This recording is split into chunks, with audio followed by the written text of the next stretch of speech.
She was 22 years old. She had $11 in her pocket, a letter from a man she had never met, and a wagon train on fire behind her. What she did not know as she ran through the smoke that September afternoon was that the man waiting for her on the mountain was not one man. He was three, and somewhere down in Willow Creek, a man with a sickle scar on his cheek had already decided she would not live long enough to meet any of them. Let me tell you what happened next. The letter in her coat pocket had promised her a home in Idaho.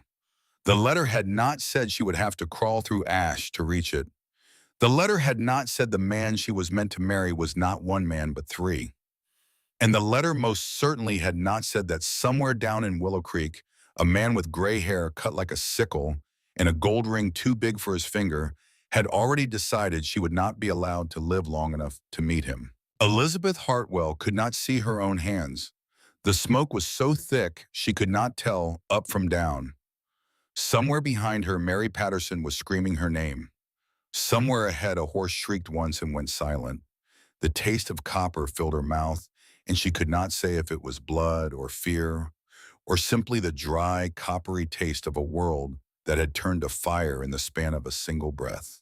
She clutched the cameo brooch at her throat. Her mother's brooch, the last thing of value she owned in this world. The metal had grown warm against her collarbone, and somewhere in the back of her mind she understood that warmth meant the fire was closer than she could see, and yet she could not make her feet stop running. She ran toward what she believed was freedom. She was wrong. She was running straight into hell. Before this story goes any further, friend, if you find yourself drawn to tales of the old American frontier, the kind of tale your grandfather might have told you on a cold porch in autumn, take a moment to subscribe to the channel. And while you are at it, leave a comment below. Tell me what state you are listening from tonight. I read every single one. Now then, let us return to Elizabeth and to the fire and to the three men who did not yet know she was about to fall into their lives like an answered prayer. To understand how Elizabeth Hartwell came to be running through that smoke, you have to understand how she had nothing left to run toward. She was 22 years old. She had been an orphan since she was 16.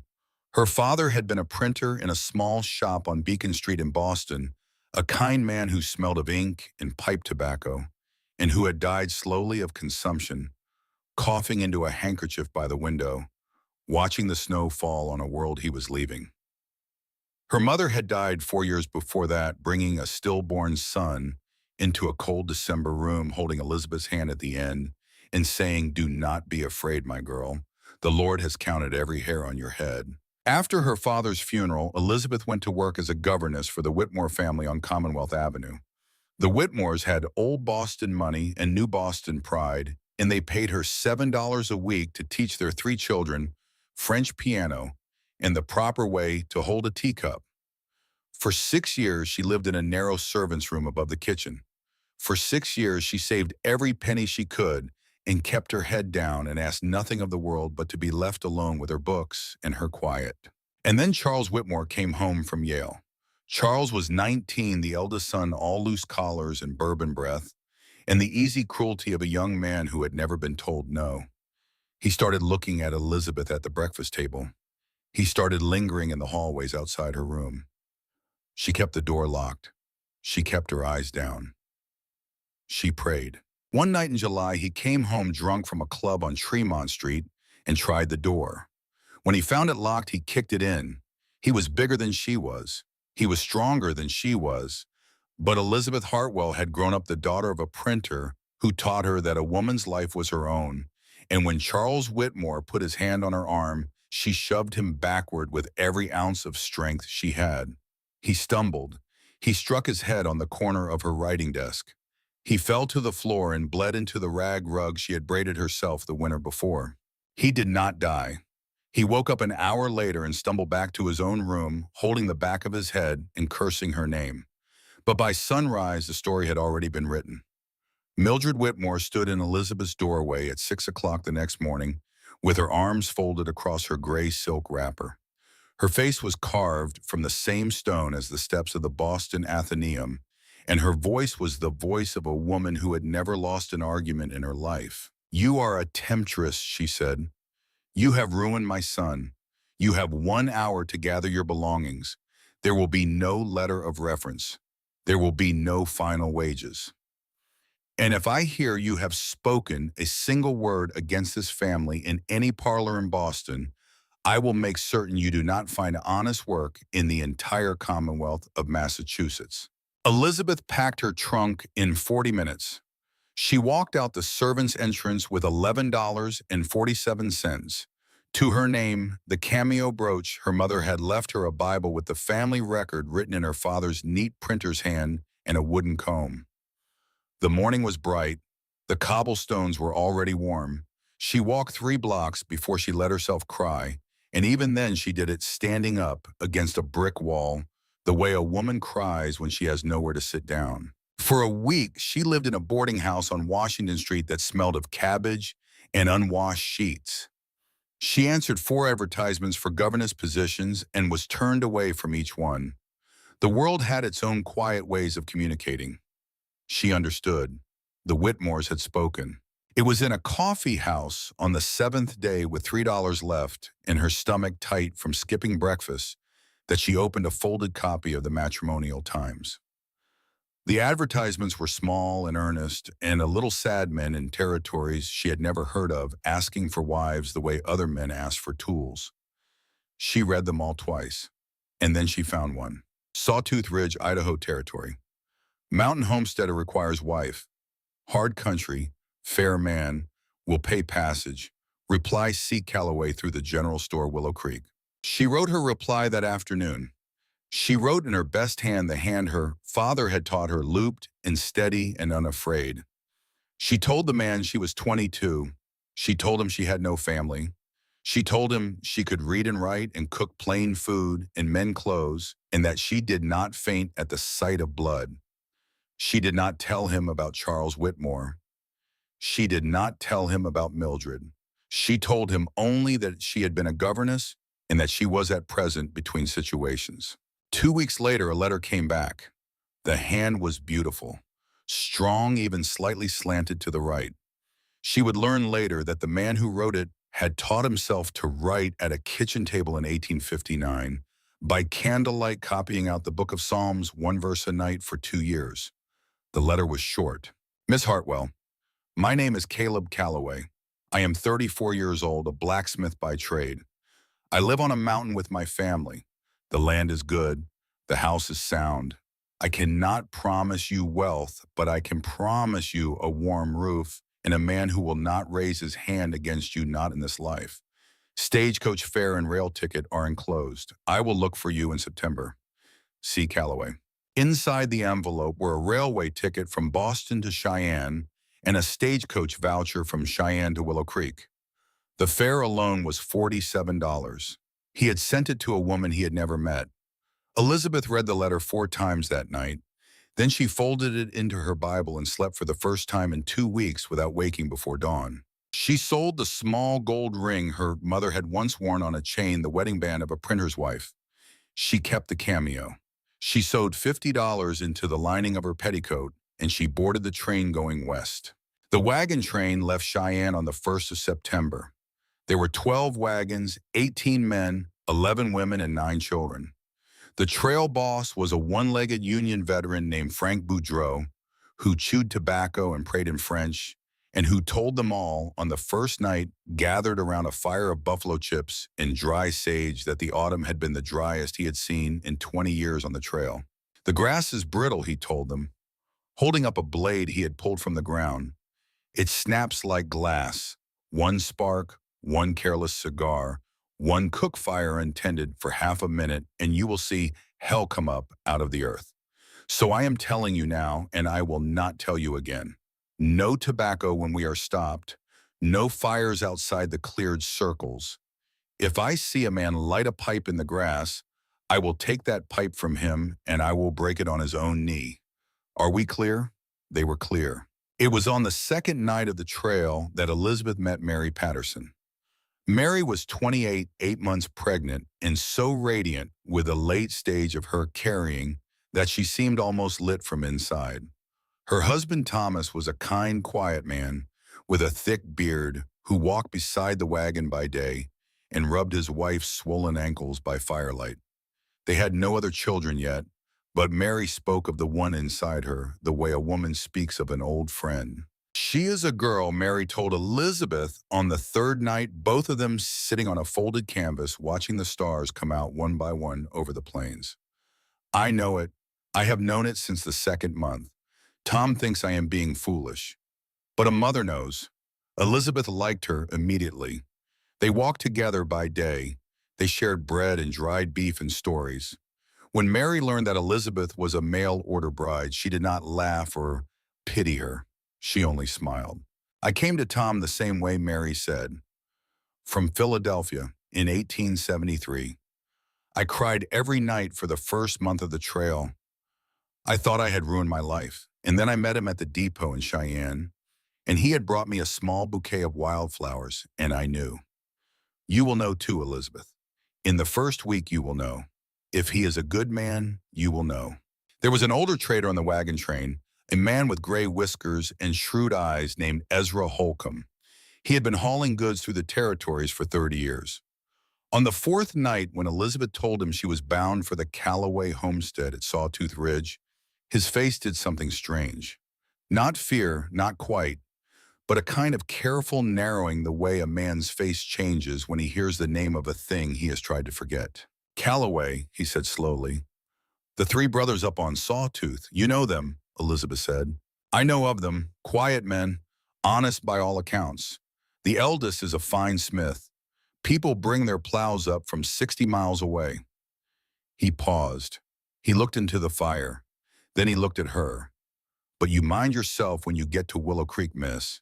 There is a man down there in the mayor's chair, a man named Blackwood, who has had his eye on Sawtooth Ridge land for some years now.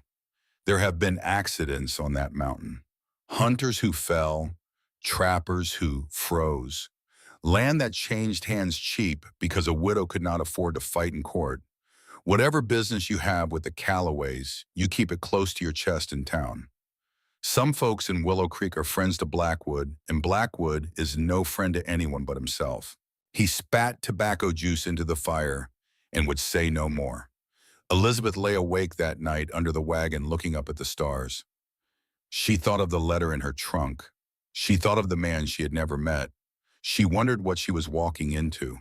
She did not yet know that the answer to that question would not arrive in Willow Creek. The answer was already on its way to meet her in the form of a careless pipe, a dry south wind, and a single unlucky spark. The fifth day broke clear and hot and entirely too still. Frank Boudreau read the sky at dawn the way a sailor reads water. He frowned.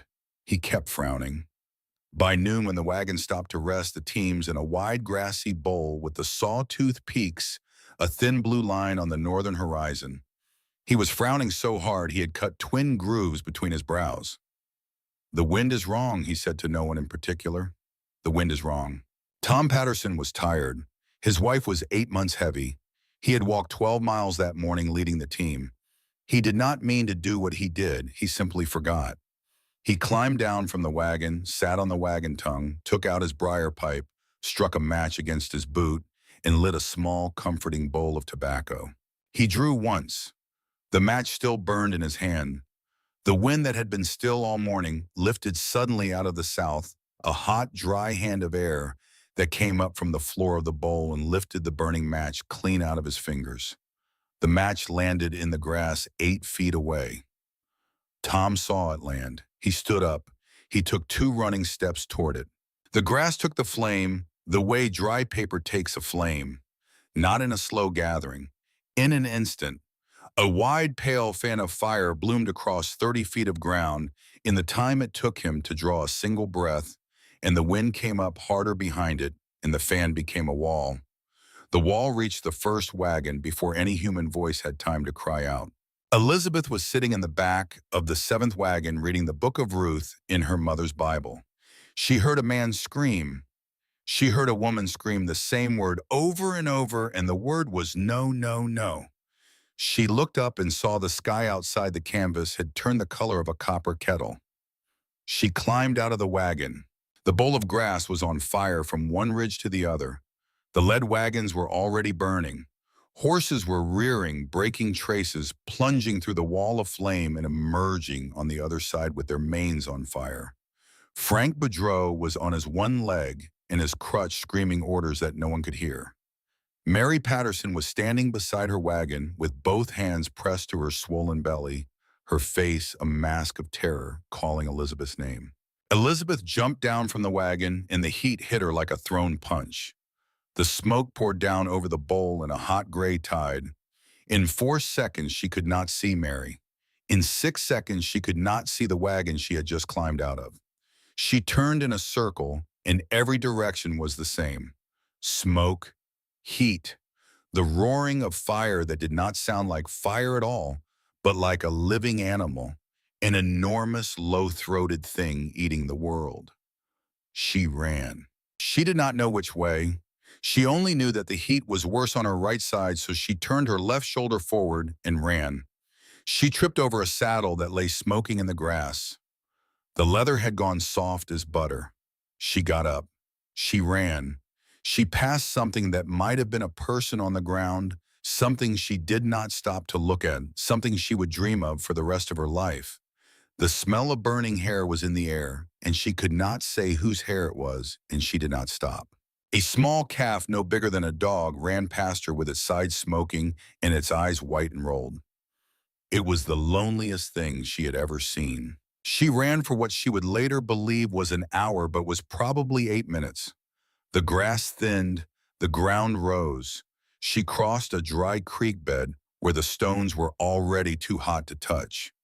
She climbed a low ridge, and on the far side of it, the smoke thinned a little enough for her to see a few burned pines standing like black candles, and then the smoke closed in again, and she fell. She fell to her knees beside the trunk of one of the dead pines. Her hands were blistered. Her hair smelled of fire. The cameo brooch at her throat had warped in the heat. The small carved face of the woman on it slumped sideways like a stroke victim. She put her hands flat on the ash. The ash was warm. She closed her eyes. She thought of her mother. She thought of the printer's shop on Beacon Street and the way the morning sun used to come through the front window and lay a bar of gold across her father's apron. She thought of Mary Patterson and the unborn child and could not bear it, so she stopped thinking of them. Her mind, with the strange clarity of a person who is dying, settled at last on the man she was supposed to marry. The man she had never seen. C. Calloway. She did not know his face. She did not know his voice. She knew only the careful slant of his handwriting and the words he had written. A warm roof, a man who will not raise his hand. She was sorry she had not lived long enough to thank him for the ticket. She was sorry she had not lived long enough to learn what he looked like. She breathed in smoke. She thought, "I am sorry, Mother. I did not make it to Idaho. I am sorry." 4 miles to the north at the lip of the Sawtooth Ridge, a hammer rang on iron and stopped. The Calloway homestead sat on a shelf of rock 3,400 feet above the valley floor. It had been built by a Pennsylvania ironmonger named Joshua Calloway in the spring of 1869 and finished by his 3 identical sons in the autumn of the same year, 3 months before the elder Calloway and his wife were buried side by side under the lone pine on the eastern ridge. The cabin was 28 feet by 16, made of squared lodgepole pine logs notched at the corners and chinked with river clay. The roof was slate hauled up from a quarry near Boise on a sledge drawn by oxen the brothers had since sold. The chimney was river granite, and the fireplace inside was wide enough for a man to stand in. Beside the cabin stood the smithy. It was an open-sided shed with a slate roof and a stone forge, and an anvil that had come west on a wagon from Pittsburgh. To the south stood the barn, the smokehouse, the spring house, over the cold creek, the chicken coop, and the small second cabin where the 2 younger brothers slept. Caleb Calloway was 34 years old. He stood 6 feet 5 inches tall in his stockings. His shoulders were as wide as the door of his own smithy. His hands were the color of old leather, and the hardness of seasoned hickory scarred across the knuckles from years of hammer work, missing the tip of the small finger on his left hand from an accident with a hot tong in 1872. His eyes were the color of dark whiskey. His beard was thick and trimmed close. He wore a leather apron over a faded blue work shirt and dark trousers and good boots.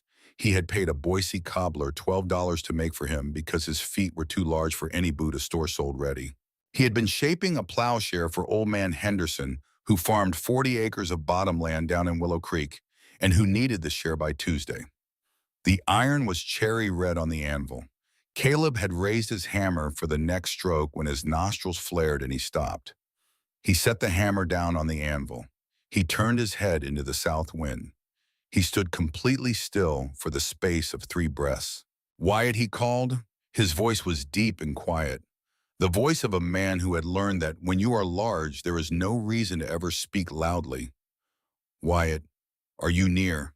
The middle brother stepped out of the trees 30 yards behind the cabin.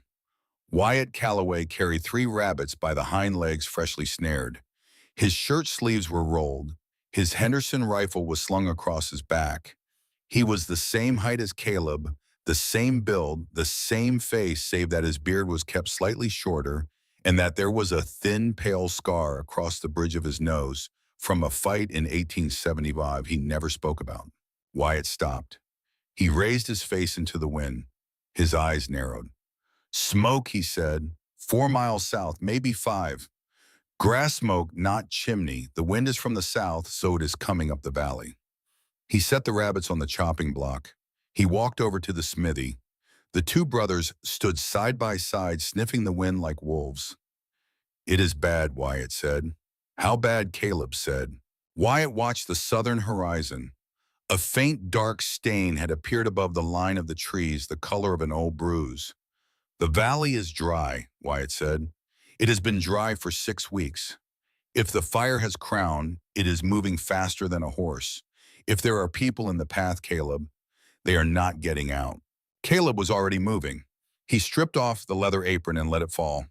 He walked into the cabin in his long, even strides and came out a moment later wearing a heavier coat and carrying a canvas pack he kept ready for emergencies. Inside the pack were 2 clean linen shirts torn into strips for bandages, a glass jar of bear grease salve mixed with yarrow and golden seal, a tin canteen of clean water, and a bottle of laudanum he had bought from the doctor in Willow Creek for the time his brother Silas broke an arm 2 winters back. "Silas," Wyatt called. "Silas, get out here." The youngest of the 3 brothers came around the corner of the barn at a run.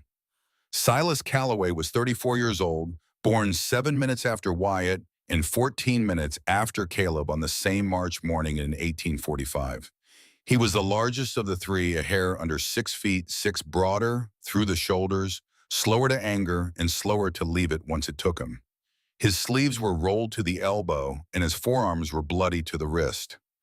He had been pulling a calf. The cow had been in trouble for 2 hours, and the calf had finally come out alive a minute before Wyatt called. "Smoke south," Wyatt said. "The valley." Silas wiped his arms on a rag without looking down at them. He looked at Caleb. He looked at the southern sky. He nodded once. "I will get the horses," he said. Caleb did not move. He was looking at Wyatt. He had a thing in his throat that he did not know how to say, and he stood there a moment longer with the canvas pack in his hand, and then he said it. "Wyatt," he paused. "The wagon train. What about it?" "The wagon train from Cheyenne. It was due through the South Valley this week." The 2 younger brothers went very still. The wind moved a strand of Wyatt's hair across his forehead. He did not push it back. "Caleb," Wyatt said quietly, "what are you telling me?" "I am telling you," Caleb said, "that if it is the wagon train, then she was on it." Silas came 1 step closer. His face had changed. His face had the look it took on when something he loved was hurt. The look of a man who has just heard a sound from another room he does not yet understand. "Who?" Silas said. "Caleb." "Who was on it?" Caleb let out a long, slow breath. He set the canvas pack down on the smithy floor. He looked at his 2 younger brothers, the 2 men he had stood beside since the morning he buried their parents on the eastern ridge in June of 1869, the 2 men he had promised his dying mother he would never let be alone, and he told them the truth he had been keeping for 6 months. "I sent for a wife," he said. She was due to arrive in Willow Creek next week. Her name is Elizabeth Hartwell. She is 22 years old. She is from Boston. She has no family. I paid for her passage through the general store 6 months ago, and I never told either of you because I did not know how. He looked down at the iron on the anvil, still glowing faintly in its bed of coals. I did not want you to feel obliged. I did not want you to feel I was taking something for myself that I would not share. I told myself one of us had to carry the name on. I told myself it was on me because I am the eldest by 14 minutes. The truth is, I did not tell you because I was a coward. And now there is a fire in the South Valley, and she may already be dead, and you are hearing about her for the first time over the smell of grass smoke. I am sorry. For a long moment, no one spoke. Silas was the first to move. He walked over to his eldest brother. He did not embrace him. The Calloway brothers were not men who embraced. He simply put one of his enormous, bloody hands on Caleb's shoulder, and he left it there for a count of 3. Then he said, "Get the medical kit. I will saddle the horses. Wyatt, get your rifle and your tracking eye. We argue about this later. We argue when she is safe or when we know she is gone. We do not argue now." He turned and walked toward the barn at a run. Wyatt did not move for another moment.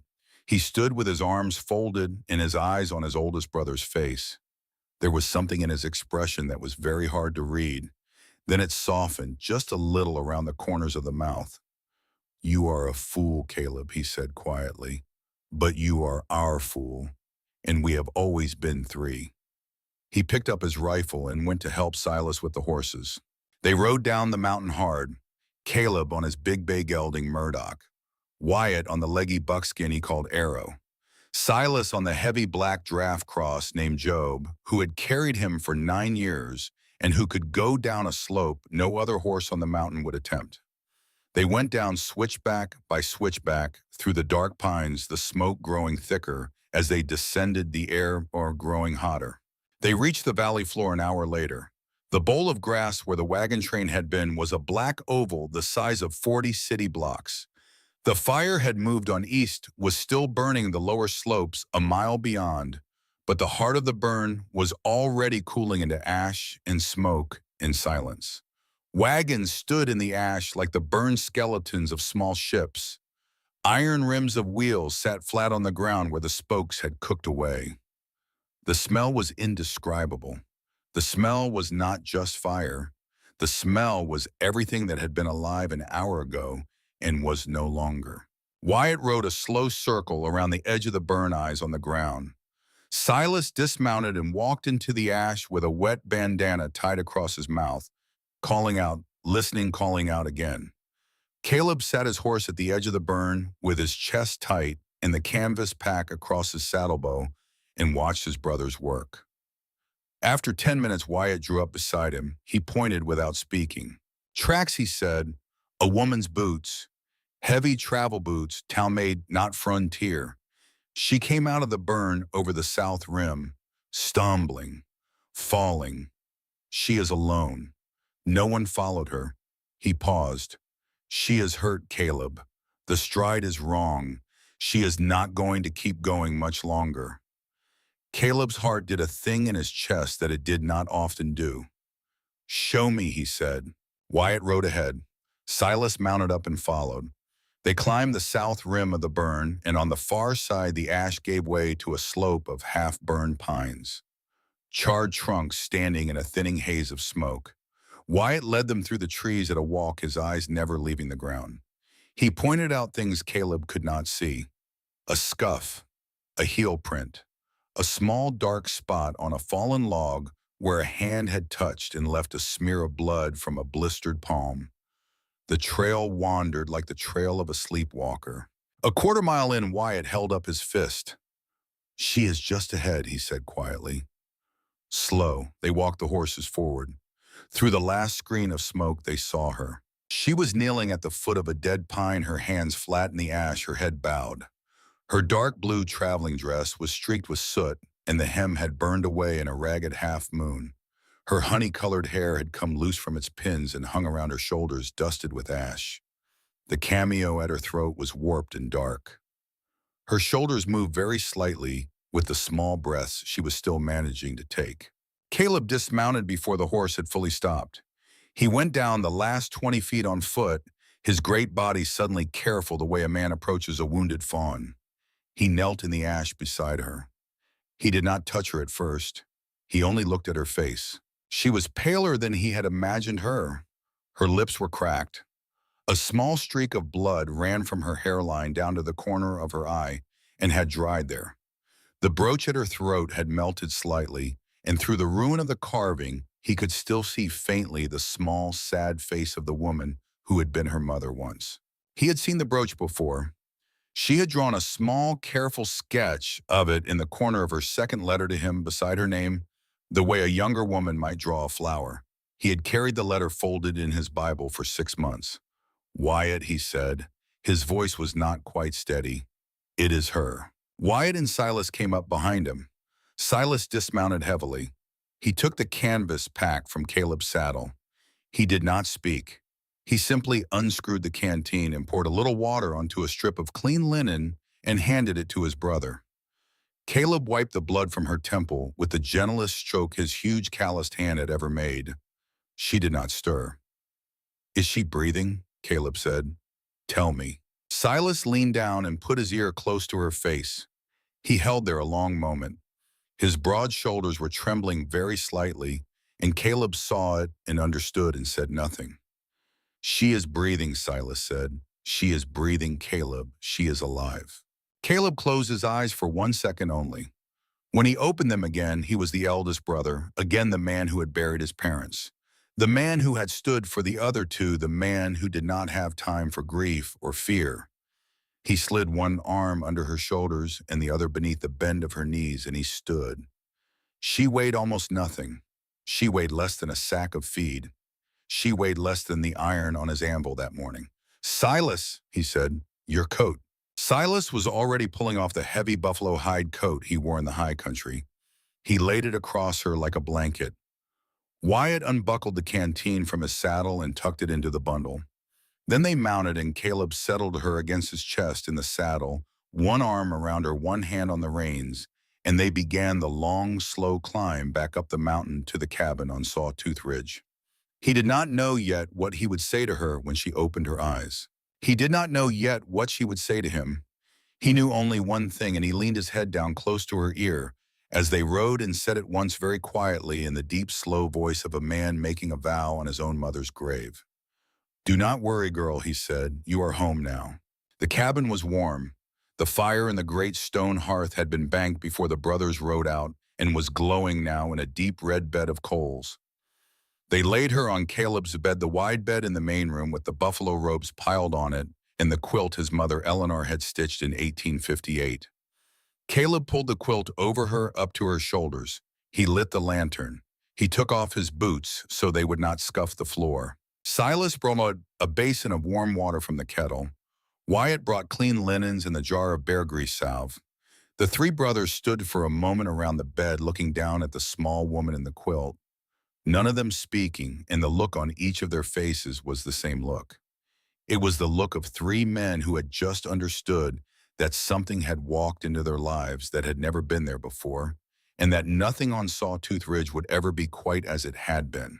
Then Caleb turned to his brothers. "I will see to her," he said. "Wyatt, see to the horses. Silas, get a meal on. Broth, something she can swallow if she wakes." He paused. "Wyatt, when she wakes, she's going to be afraid.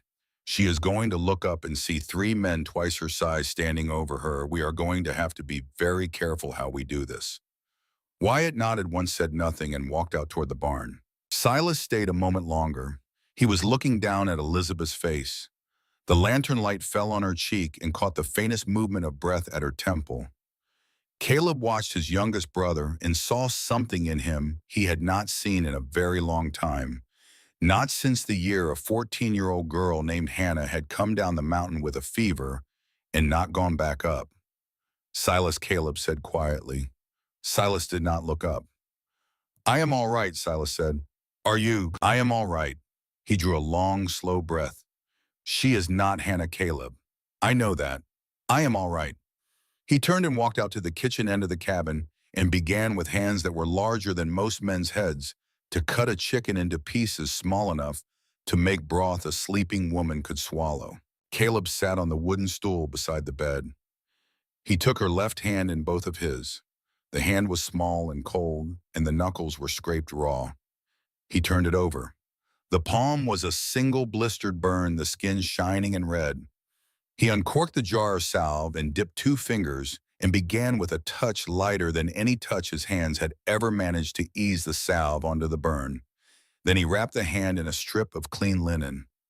Then he did the right hand the same way. He worked for almost an hour. The blistered patch on her left forearm, the burn at the line of her trough, the shallow cut at her temple, which he cleaned and butterflied with 2 strips of linen he tore narrow with his teeth. When he was done, he looked at her face for a long time. He thought of the letter folded in his Bible and the small sketch of the cameo in the corner. He thought of the long winter coming. He thought of Wyatt and Silas and the explanation he still owed them. He thought of all the things he had not told her in his letter, the way the wind sounded at the lone pine on the eastern ridge, the way his mother had looked the morning she died, the way the iron on the anvil sang under a true hammer stroke when the temperature was right. He would tell her all of it, he thought. He would tell her everything. Even the things he had never told anyone, if she would only wake up and choose to stay. He did not know yet that there was a man down in Willow Creek named Roland Blackwood who had already heard by means he should not have heard it about a young woman pulled alive from the wagon train fire by the Calloway brothers of Sawtooth Ridge. He did not know yet that Blackwood had already sent for a man named Jeb Morgan, a man with a sickle scar on his cheek and 11 killings on his ledger, currently riding north out of Boise on a black Mustang. He did not know yet that the same fire that had brought Elizabeth Hartwell into his arms had also lit a slower and far more patient fire under his own family's mountain, and that the smoke from that second fire would be 6 months in coming.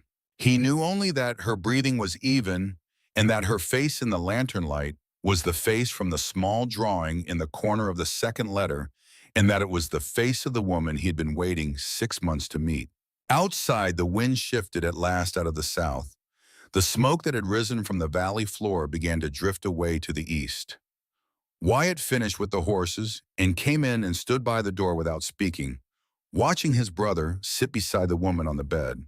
In the kitchen end of the cabin, Silas worked the cut chicken into the kettle in slow, even motions, and his great shoulders were turned slightly away from the bed, and once, only once, he reached up with the back of his wrist and wiped his eye, and then he went on with his work. The fire popped in the hearth. The lantern burned steady. And Elizabeth Hartwell, who had set out that morning, still believing she was alone in the world, slept on in a stranger's bed, in a stranger's cabin, with the gentlest hand she had ever been touched, by resting very lightly around her bandaged fingers. And she did not yet know that she had been carried up out of the smoke by 3 men, and she did not yet know that one of them had sworn to her while she slept that she was already home. She would learn all of these things in the morning. In the morning, she would open her eyes and she would scream, and the long winter would begin. She woke to firelight. The first thing she understood was that she was not cold. The second thing she understood was that she was not alone.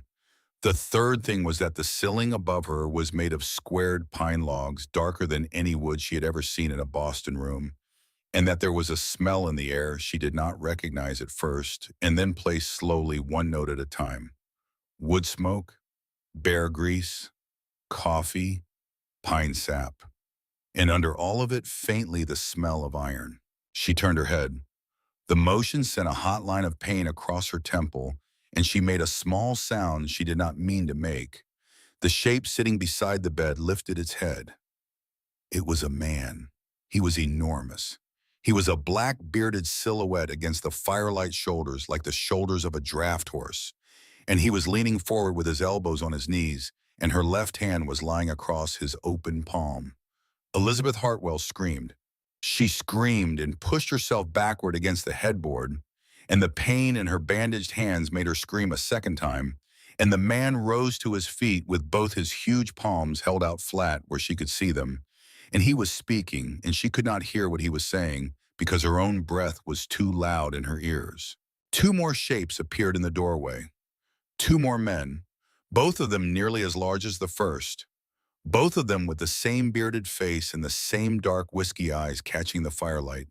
And for one long, terrible moment, Elizabeth believed that the smoke had finally taken her after all, and that hell, when it came for a woman, came in threes. Easy, the first man said. His voice was very low, very slow. It was the voice of a man speaking to a horse that had bolted. Easy, miss, easy. Look at me. Look at my hands. There is nothing in them. Look, nothing. She looked at his hands. They were the size of dinner plates. The knuckles were scarred. The little finger on the left was missing its tip. They were empty. I'm going to step back, the man said. I am going to step 3 steps back from the bed. Watch me do it. He stepped back. 1, 2, 3. He stopped at the foot of the bed. The other two men had not moved from the doorway. They had simply lowered themselves one on each side of the frame until they were no longer towering. The largest of the three, the one furthest from her, had crouched down on his heels, with his arms loose between his knees, the way a man crouches when he wants to be smaller than a child. My name is Caleb Calloway, the first man said. I wrote the letter. I am the one who sent for you. The man on the left is Wyatt. The man on the right is Silas. They are my brothers.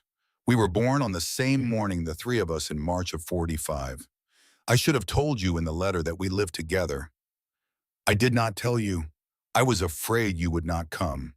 That was not honest of me, and I am asking your forgiveness for it now. Elizabeth could not speak.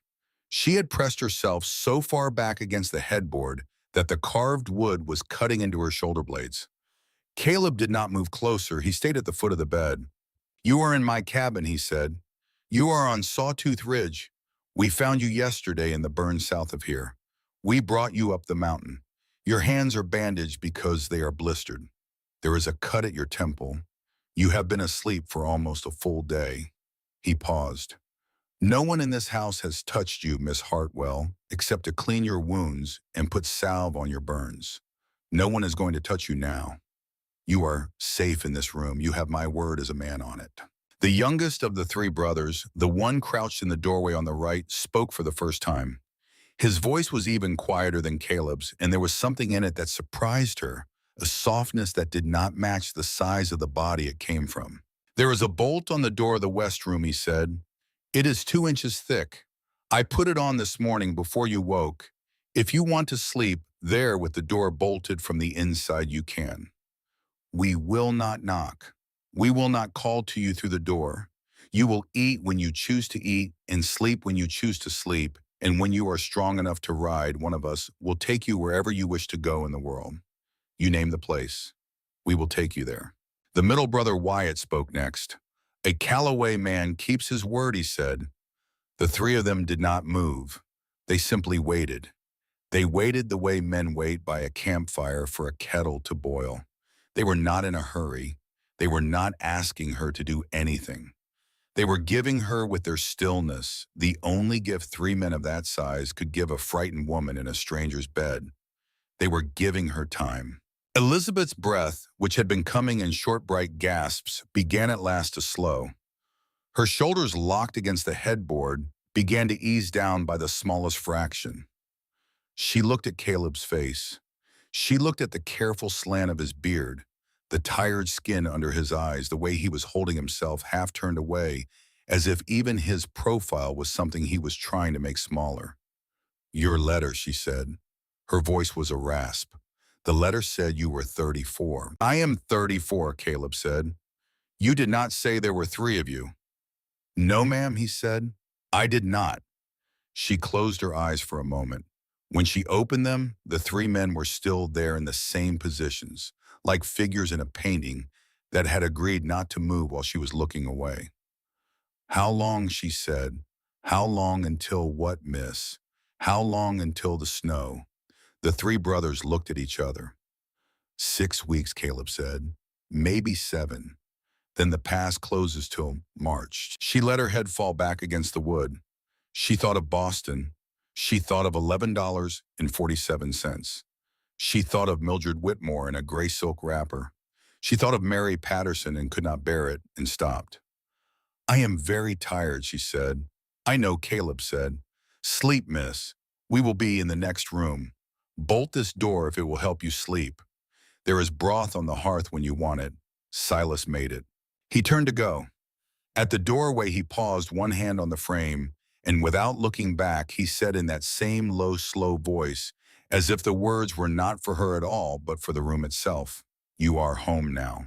Then he was gone, and the brothers were gone, and the door closed behind them, and Elizabeth Hartwell lay alone in the firelight in a stranger's bed, and slowly, slowly she got up and crossed the cold floor and slid the bolt across the door, and just as slowly she went back to the bed and lay down again, and she did not sleep for a long time. And when she finally did sleep, she dreamed of a hammer ringing on iron in a place she had never been, and in the dream the sound was the most peaceful sound she had ever heard. In the morning when she opened the door, three things were sitting on the small wooden table outside her room. A wooden comb of dark walnut carved smooth with two letters cut into the back of it, the letters E and H in a careful hand. A small bouquet of dried columbine wildflowers tied with a strip of linen set into a tin cup of water. A pair of soft deer hide moccasins stitched with sinew, the soles thick, the size exactly right for her foot. There was no note. She sat down in the doorway with the three gifts in her lap, and she cried for a long time the way a woman cries when she has just understood that someone has looked at her, really looked at her, and seen what she needed without asking. 3 days later, when she could stand long enough to walk the length of the cabin without holding the wall, Caleb sat down across from her at the long pine table and laid out the terms. He spoke the way she imagined he would have spoken to a buyer who had come up the mountain to argue over the price of a plowshare. Steady, plain, without flourishes. There are two roads, he said. The first road is this. I take you down to Willow Creek before the snow. I put you on a stagecoach to Cheyenne. I pay your fare back to Boston, and I give you $100 in coin for your trouble. You go home. We never see one another again. I think no less of you for choosing it. The second road, he said, is that you stay until spring. I sleep out at the smithy. There is a small bunkhouse there that I built for a journeyman I never hired. Wyatt and Silas keep their cabin to the east where they have always slept. You take the main bed in this house. You cook. We provide. When the pass opens in March, if you choose to stay on as my wife, we go down to Willow Creek and the preacher Ainsworth marries us proper, and the thing is done. If you choose to go, then I take you wherever in this country you wish to go, and I give you $200 and my best wishes, and we part as friends. There is no obligation in this house except the one you yourself choose. You are not bought. You are not promised. You are a guest until you decide otherwise. She listened. She watched his hands while he spoke. He had set them flat on the table between them, and he had not moved them once. They were not the hands of a man making a play. They were the hands of a man who had laid his cards down face up and had no intention of touching them again. Why, she said at last. Why, what, miss? Why are you being kind to me? You do not know me. He looked at her for a long moment. His eyes went past her to the window above the sink. Outside, the first of the autumn aspens were turning the color of new copper. My mother, he said quietly. My mother was a lonely girl in Pittsburgh in 1842. My father found her. He treated her well. She gave him 27 years of a life she had not believed she would live to see. I do not know how to look at a woman in the position you are in and not think of my mother. I do not know how to do that, Miss Hartwell. I am sorry if it is a poor answer. She did not answer for a while. Then she reached for the pen and the small ledger on the table, and in her careful Boston hand, she signed her name beneath the words he had written out for her the night before. Her hand shook. The letters were straight. Caleb folded the paper and put it in the iron strong box under the bed and did not look at it again for the rest of that winter. The first weeks were a slow, careful learning of one another, the way a horse new to a barn learns where the doors are. In the second week, Caleb taught her about the forge. She came out one cold, blue morning with a shawl wrapped around her shoulders and stood at a distance watching him work. He saw her and lowered the hammer. "Stand 6 feet back," he said. "The sparks will eat through wool in a heartbeat." She stood 6 feet back. "Iron has 5 colors when it is hot," he said. He did not look at her while he spoke. He kept his eyes on the bar and the coals. Black is cold, will not move under the hammer. Blood red is the start. The iron is starting to think. Cherry red is the working color. Cherry is where most of the work gets done. Orange is hot enough to move easy, but you have to be quick or you will lose the heat before the shape sets. White hot, he said. White hot is a young man's mistake. The iron will crack. The iron will spit. White hot is what kills good steel. He pulled the bar from the coals. It was the color of a ripe apricot. He laid it on the anvil and struck 3 measured blows, then turned the bar a quarter and struck 3 more, and the rhythm of his hammer was a sound she could feel in her chest more than she could hear it. Then he plunged it into the oil barrel beside the anvil, and a great hiss of steam came up around him, and for a second she could not see him at all. "Why oil?" she said when the steam cleared. "Why not water? Water cools the iron too fast for some pieces. Iron quenched in water is hard. Iron quenched in oil is tougher. Water is for blades. Water is for plows. Oil is for hinges and horseshoes, the things that have to bend a little under a load and then come back." He looked at her for the first time since she had arrived at the smithy. "Iron is not destroyed by fire, Miss Hartwell," he said. "Iron is shaped by it. There is a difference." She did not know yet that she would think about that sentence for the rest of her life. In the third week, Wyatt taught her how to read the ground. He took her with him on the morning circuit of the rabbit snares. He walked slowly. He did not look back to check if she was keeping up. He simply slowed his pace until the slow pace was the pace they were both walking, and after a little while she realized that this was the kindest thing a man like Wyatt was capable of doing for a woman like her, and her eyes stung, and she did not say anything about it. "You see this?" he said, kneeling on one knee in the soft earth at the edge of a stand of aspens. He did not point, he simply tilted his head. "Deer track. 4 toes, heart shape, 2 days old." "How can you tell 2 days?" she said. "Edges," he said. "Soft means yesterday. Hard means 2 days. Frost in the print means cold night. Dew in the print means morning. Windblown means longer than 3 days. You read edges, you read time. Mountain does not lie about time. People lie. Mountain does not lie." She thought he was finished, but he stayed crouched a moment longer, looking at the small print in the dirt, and then he said without looking at her, "My father taught me this. Every morning from when I was 6 years old. He was killed when I was 24. I have been reading the ground for 28 years, Miss Hartwell. I taught my brothers. They are good. I am better." He stood up. "Anything you want to know about the ground on this mountain, you ask me. You ask me and I will tell you the truth." She walked the rest of the circuit beside him and learned the difference between a wolf print and a coyote print, between a black bear print and a grizzly print, between the soft, round print of a mountain lion that had passed in the night and the smaller scuffed print of the bobcat that had crossed an hour after. She did not yet understand that the lessons were not really lessons.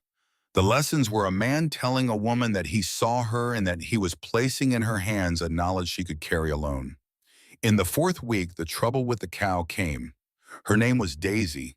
She was a milk cow, 4 years old, the best milker in the small herd, 4 gallons a day.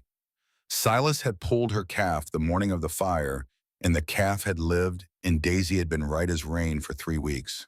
That morning she would not eat. She would not move. Her left flank was distended and tight as a drum. When Silas pressed his palm to it, the skin barely gave. The cow's eyes were rolled and wet, and her breath was coming in shallow gusts. "Bloat," Silas said. He said it the way a doctor says a hard word to a family in a waiting room. "Gas in the rumen. She has been at the wet clover up the slope. If we do not get the gas out of her in the next hour, she will go down, and once she goes down, she will not get up." Wyatt was 3 miles off setting traps on the North Fork. Caleb was at the smithy arms deep in a wagon axle that could not be left. Silas worked alone in the barn. His huge hands moved over the cow's belly with a softness that made Elizabeth, watching from the barn door with a basket of kitchen scraps for the chickens, set the basket down very slowly and step inside. "Can I help?" she said. Silas turned his head. He looked at her for a long moment. Then he wiped his forehead with the back of his wrist and said, "You ever been near a cow in this kind of trouble, Miss Hartwell?" "I have not," she said. "It is not pretty. It is loud. There will be smell. Some women even on the mountain walk away from this part. I would not think less of you if you did." "I would think less of myself," she said. Something moved across the back of his eyes that she did not have a name for. He nodded once. "Then come hold her head," he said. "I need her still. If she swings while I am working, I will tear something inside her, and we will lose her anyway." She walked into the barn. The barn smelled of straw and hot animal and fear. She knelt beside Daisy's heavy head. The cow's eye, big as a brown apple, rolled toward her and held there. Elizabeth took the bridle with both her bandaged hands and pressed her cheek against the broad, warm bone of the cow's forehead and began to whisper to her the way she had heard Silas whisper to the calf the morning of the fire. "Easy, girl, easy now. We have you. We have you. Easy." Silas worked behind her with an instrument she did not look at and did not want to know about. There was a long bovine groan that seemed to come from the inside of the earth itself, and then there was a long, deep release of trapped gay, and Daisy's whole body sagged, and her eyes softened, and the tight drum of her flank slowly gave way under Silas's enormous, careful hand.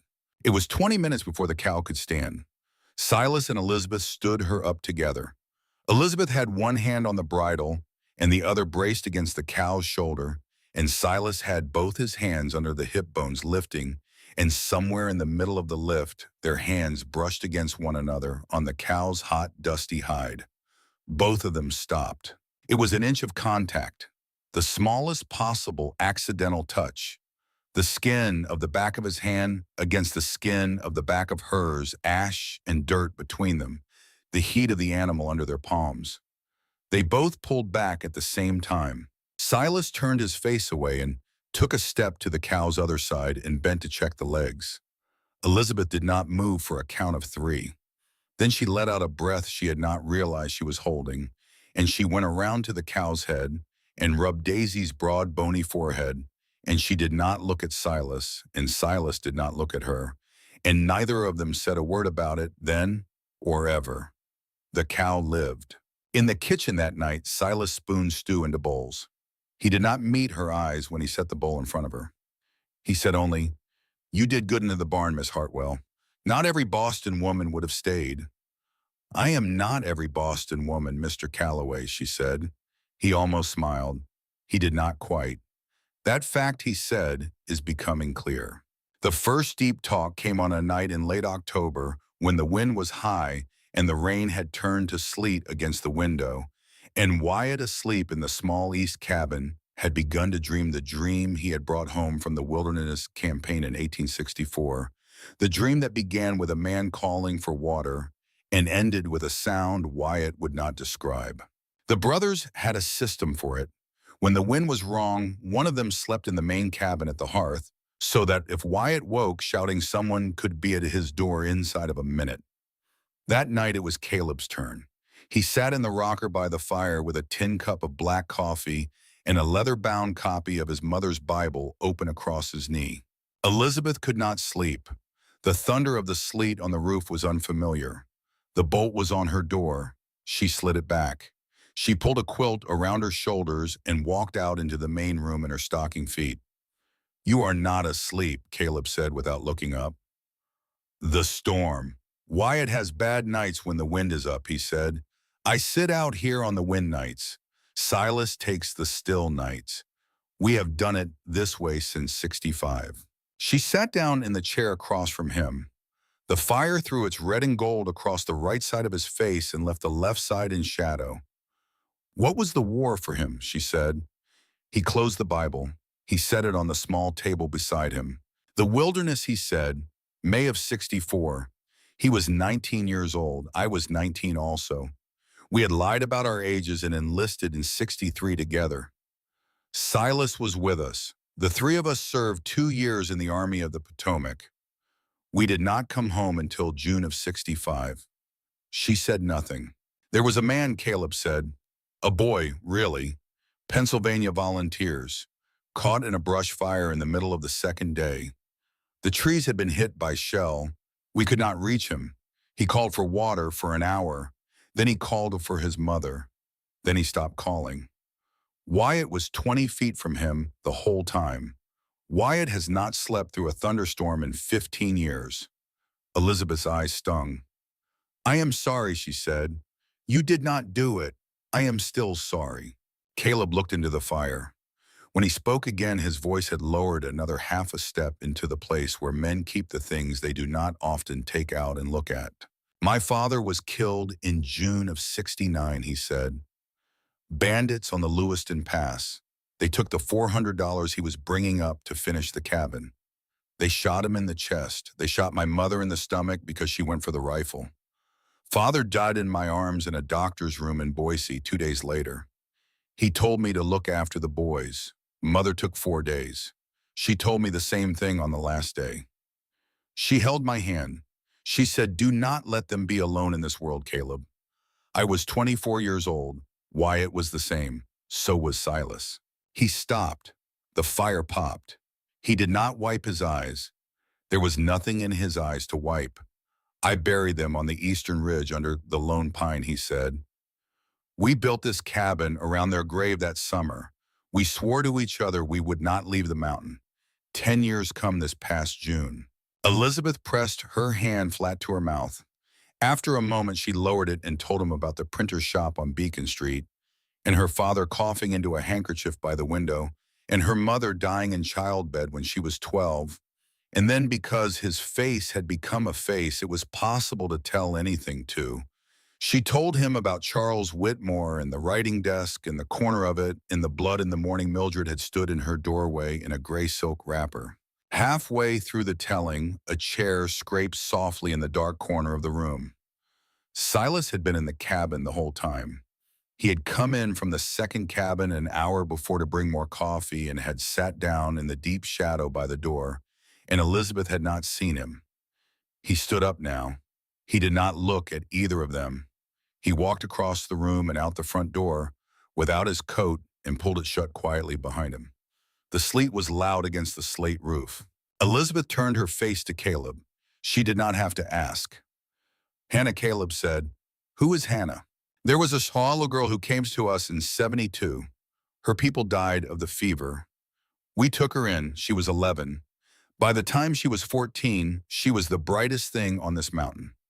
In the spring of 75, Silas took her down to Boise to buy a Sunday dress and a pair of shoes. He went into the dry goods store. He left her on the bench out front. He was inside for 10 minutes. When he came out, a man named Gallagher, a wealthy man, had her by the arm and was walking her toward an alley. Silas put that man through a plate glass window. The sheriff said it was assault. Silas spent 11 days in the Boise jail. Gallagher's lawyers paid the sheriff. Hannah came home to us. She had a fever by the end of the week. She was not the same girl. By Easter, she was gone. The sleet was still coming down. Silas blames himself, Elizabeth said very softly. Silas blames himself, Caleb said. He has blamed himself for 4 years. When you came up that hill in his arms, out of the burn, with hair the color of hers, and your face turned the way her face used to turn, he held it together. But it cost him something. He treats you as a sister, Miss Hartwell. He will treat you that way for the rest of his life. He will die before he lets a hand be laid on you into this house. I tell you so that you understand what kind of man he is, and so that you do not mistake his quiet for coldness. She nodded. She could not speak. A long minute passed. A Callaway man keeps his word, Caleb said very quietly, almost to himself. That is not just something we say, miss. That is the thing we have left of him. Of our father. She reached across the small space between their chairs and laid her bandaged hand over his on the arm of the rocker. She did not press. She simply rested her hand there. He did not move his hand. He did not look at her hand. He looked into the fire. After a while, she stood up and went back to the west room and bolted the door, and she lay in the bed and listened to the sleet. And somewhere beyond the wall, she heard Silas come back into the cabin and sit down quietly in the chair by the door. And she heard Caleb say something in a low voice she could not make out. And Silas answered in a low voice she could not make out. And then there was only the fire and the sleet, and she slept. He came up the path on a black Mustang on the third day of November, when the first snow was already dusting the high meadow and the sky over Sawtooth Ridge had gone a deep and unfriendly gray. Jeb Morgan was 40 years old. He wore a black oilskin coat to his knees. He had a Colt 44 on his right hip and a knife on his left. There was a sickle-shaped scar on his right cheek that ran from the corner of his eye to the edge of his jaw, and his teeth were yellow from the tobacco he chewed. And he smiled at the three brothers on the porch, the way a man smiles when he is selling something he knows is not what it appears to be. Caleb stood on the top step. Wyatt stood at the rail with his rifle leaned just inside the door, where his hand could reach it without seeming to. Silas leaned in the open doorway with his arms folded. Elizabeth stood 3 feet inside the cabin behind the curtain that hung across the kitchen window, where she could see Jeb's face, but he could not see hers. Mayor Roland Blackwood of Willow Creek sends his greetings to the Calloway brothers, Jeb Morgan said. His voice was honey poured over gravel. My name is Morgan. I am the mayor's land inspector. Word has come to us gentlemen that you took a young lady out of the wagon train fire last month. The mayor wishes me to convey the joyful news that her wagon train has reached Willow Creek and that the company is anxious for word of her. Mary Patterson has been delivered of a fine son. They are hoping to push on to Oregon by week's end. If the lady is fit to travel, I have a wagon at the foot of the mountain to bring her down to her people. Behind the curtain, Elizabeth's hand went to her mouth. She is alive, she thought. Mary is alive. But Wyatt had not moved. Wyatt was looking at Jeb Morgan's face the way a hawk looks at the grass. He spoke before Caleb could. How did you know she was here, mister? We have not sent word to anyone. Word travels in the mountains, Jeb said. He smiled wider. A timberman saw your brothers carrying her up the ridge. What timberman? Wyatt said. What name? Jeb's smile flickered. A small tick at the corner of his mouth, the size of a hummingbird's wing. I do not have his name, he said. The mayor sent me up in some haste. I know every timberman within 50 miles, Wyatt said. Quietly, there is no working camp south of here this month. The crews moved north to the Salmon River 3 weeks ago for the winter cut. Jeb's smile held. The eyes did not. Caleb spoke for the first time. The lady will decide, he said. She is still recovering from the fire. She is not strong enough to ride down today. You may return on Monday. She will tell you herself what she wishes. Jeb's tongue moved slowly across his lower lip. The mayor does not like to be kept waiting, Mr. Calloway. Then the mayor will have to learn patience, Caleb said. Jeb looked at him a long second. Then he tipped his hat with 2 fingers and turned the Mustang and rode back down the trail. The 3 brothers watched him until he had passed the last bend. Silas spoke first. He is not from Willow Creek, Silas said. Willow Creek is 40 miles. That Mustang has cedar burr on his fetlock. There is no cedar burr north of Boise. He came up the Boise Road. His eyes do not come to the eyes of the people he is talking to, Wyatt said. A man telling the truth looks at the eyes of a woman he is speaking about. He did not look at Miss Hartwell once, even though he knew she was inside. Caleb did not speak. He was watching the empty trail. Elizabeth came out from behind the curtain. Her face had gone very pale. Mary, she said. He said Mary is alive. He said many things, Caleb said. He said Mary had a son. She is going to have a girl, Elizabeth said quietly. She told me on the trail. She said she had known since the 2nd month. She said a mother knows. The 3 brothers looked at her. Wyatt let out a long, slow breath through his nose. It is a lie, Caleb said. It is a lie, Wyatt said. What does he want? Elizabeth said. She had stopped trembling. The Boston in her, the part of her that had survived Mildred Whitmore and an empty boarding house and a wagon train on fire, was beginning to stand up. I do not know, Caleb said, but I am going to find out before Monday. Wyatt rode out for Willow Creek the next morning before dawn. He took only what he could carry on a saddle. He kissed his mother's grave on the way down past the lone pine, the way the brothers always did before a journey, and he was 3 days gone. When he came back, he sat the four of them down at the long pine table and laid the truth out the way Caleb laid out iron on the anvil, one piece at a time. The wagon train left Willow Creek for Salem 3 weeks ago, Wyatt said. They went on the southern road. They believe Miss Hartwell dead in the burn. Mary Patterson left a letter for her at the general store in case she should turn up with directions to the Patterson farm 3 miles east of Salem. She is alive. She had a daughter. She named her Hope. Elizabeth pressed the heels of her hands to her eyes. There is more, Wyatt said. Caleb said, tell it. Mayor Blackwood hired a mining engineer out of Denver in the spring. The engineer went over the south face of this mountain 2 months while we were busy at the smithy and the herd. The engineer's report is filed in the Willow Creek courthouse. I paid the clerk $3 for a look at it. There is high-grade iron ore under our south face, gentlemen. Maybe $100,000 worth if you bring the rail in close enough to haul it. Blackwood has tried to buy this land off Caleb 3 times in 3 years. Caleb has said no 3 times. Caleb's mouth had gone hard.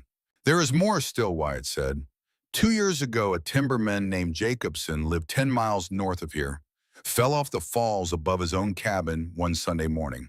His widow could not afford the lawyer fees to keep the parcel. Blackwood bought the land off her for 40 cents on the dollar. She took the money and went home to Iowa. Last year, a trapper named Decker lived south of Henderson's place, was shot in his own dooryard by a hunter who claimed to be drunk and could not be found again. Decker had no kin. The county auctioned his parcel. Blackwood bought it for less than the back taxes. Silas had risen from the table. He was standing at the window with his back to the room. His shoulders were the kind of still that comes before motion. Jeb Morgan, Wyatt said, has 11 killings on his record between Texas and Idaho. He has been seen drinking with the mayor in the back room of the Willow Creek Hotel 3 nights in the last 2 weeks. He arrived in Boise on the train from Cheyenne the day after the wagon train fire. The room was very quiet, so Caleb said. So Wyatt said, the plan is this. Jeb Morgan rides up here Monday. He takes Miss Hartwell down the mountain. She does not arrive at the wagon train because there is no wagon train. She arrives at the mayor's house. There she is persuaded, or she is forced to put her name on a paper that says the Calloway brothers held her against her will and assaulted her. Or if she will not sign, she has a sad accident and a note is found in her hand, and a hand close enough to her own accusing us of the same things. Either way we hang. Either way the land goes to the next of kin of which we have none. Either way Blackwood owns this mountain and the iron under it. Silas turned around from the window. His eyes were the color of cold whiskey. I will go down there tonight, he said. I will end this tonight. You will not, Caleb said. He said it without raising his voice. You will not, Silas, because the day you ride down there alone is the day Blackwood gets the legal hanging he has been trying to engineer. We are not going to give it to him. Then what Silas said. Caleb said, we sit on this mountain through the winter. The pass closes in 2 weeks. He cannot get a force up here through 6 feet of snow. We use the winter to be sure of our case. When the pass opens in March, we ride to Boise. Not Willow Creek. Boise. We go to the federal marshal there. Miss Hartwell tells him what she knows. Wyatt tells him what is in the courthouse files. We bring the law down on Blackwood from above where his money cannot reach. He looked at Elizabeth. That is, he said, if Miss Hartwell is willing to stay. Elizabeth looked at the four of them. She looked at Caleb's hands on the table. She looked at Silas's broad back at the window. She looked at Wyatt's tired face above the road dust still on his collar from 3 days in the saddle. She had come west to marry a stranger. She had not yet come west to fight one. Mr. Calloway, she said. Her voice had the clean edge it had carried into the breakfast room of Mildred Whitmore on her last morning in Boston. I am not going anywhere.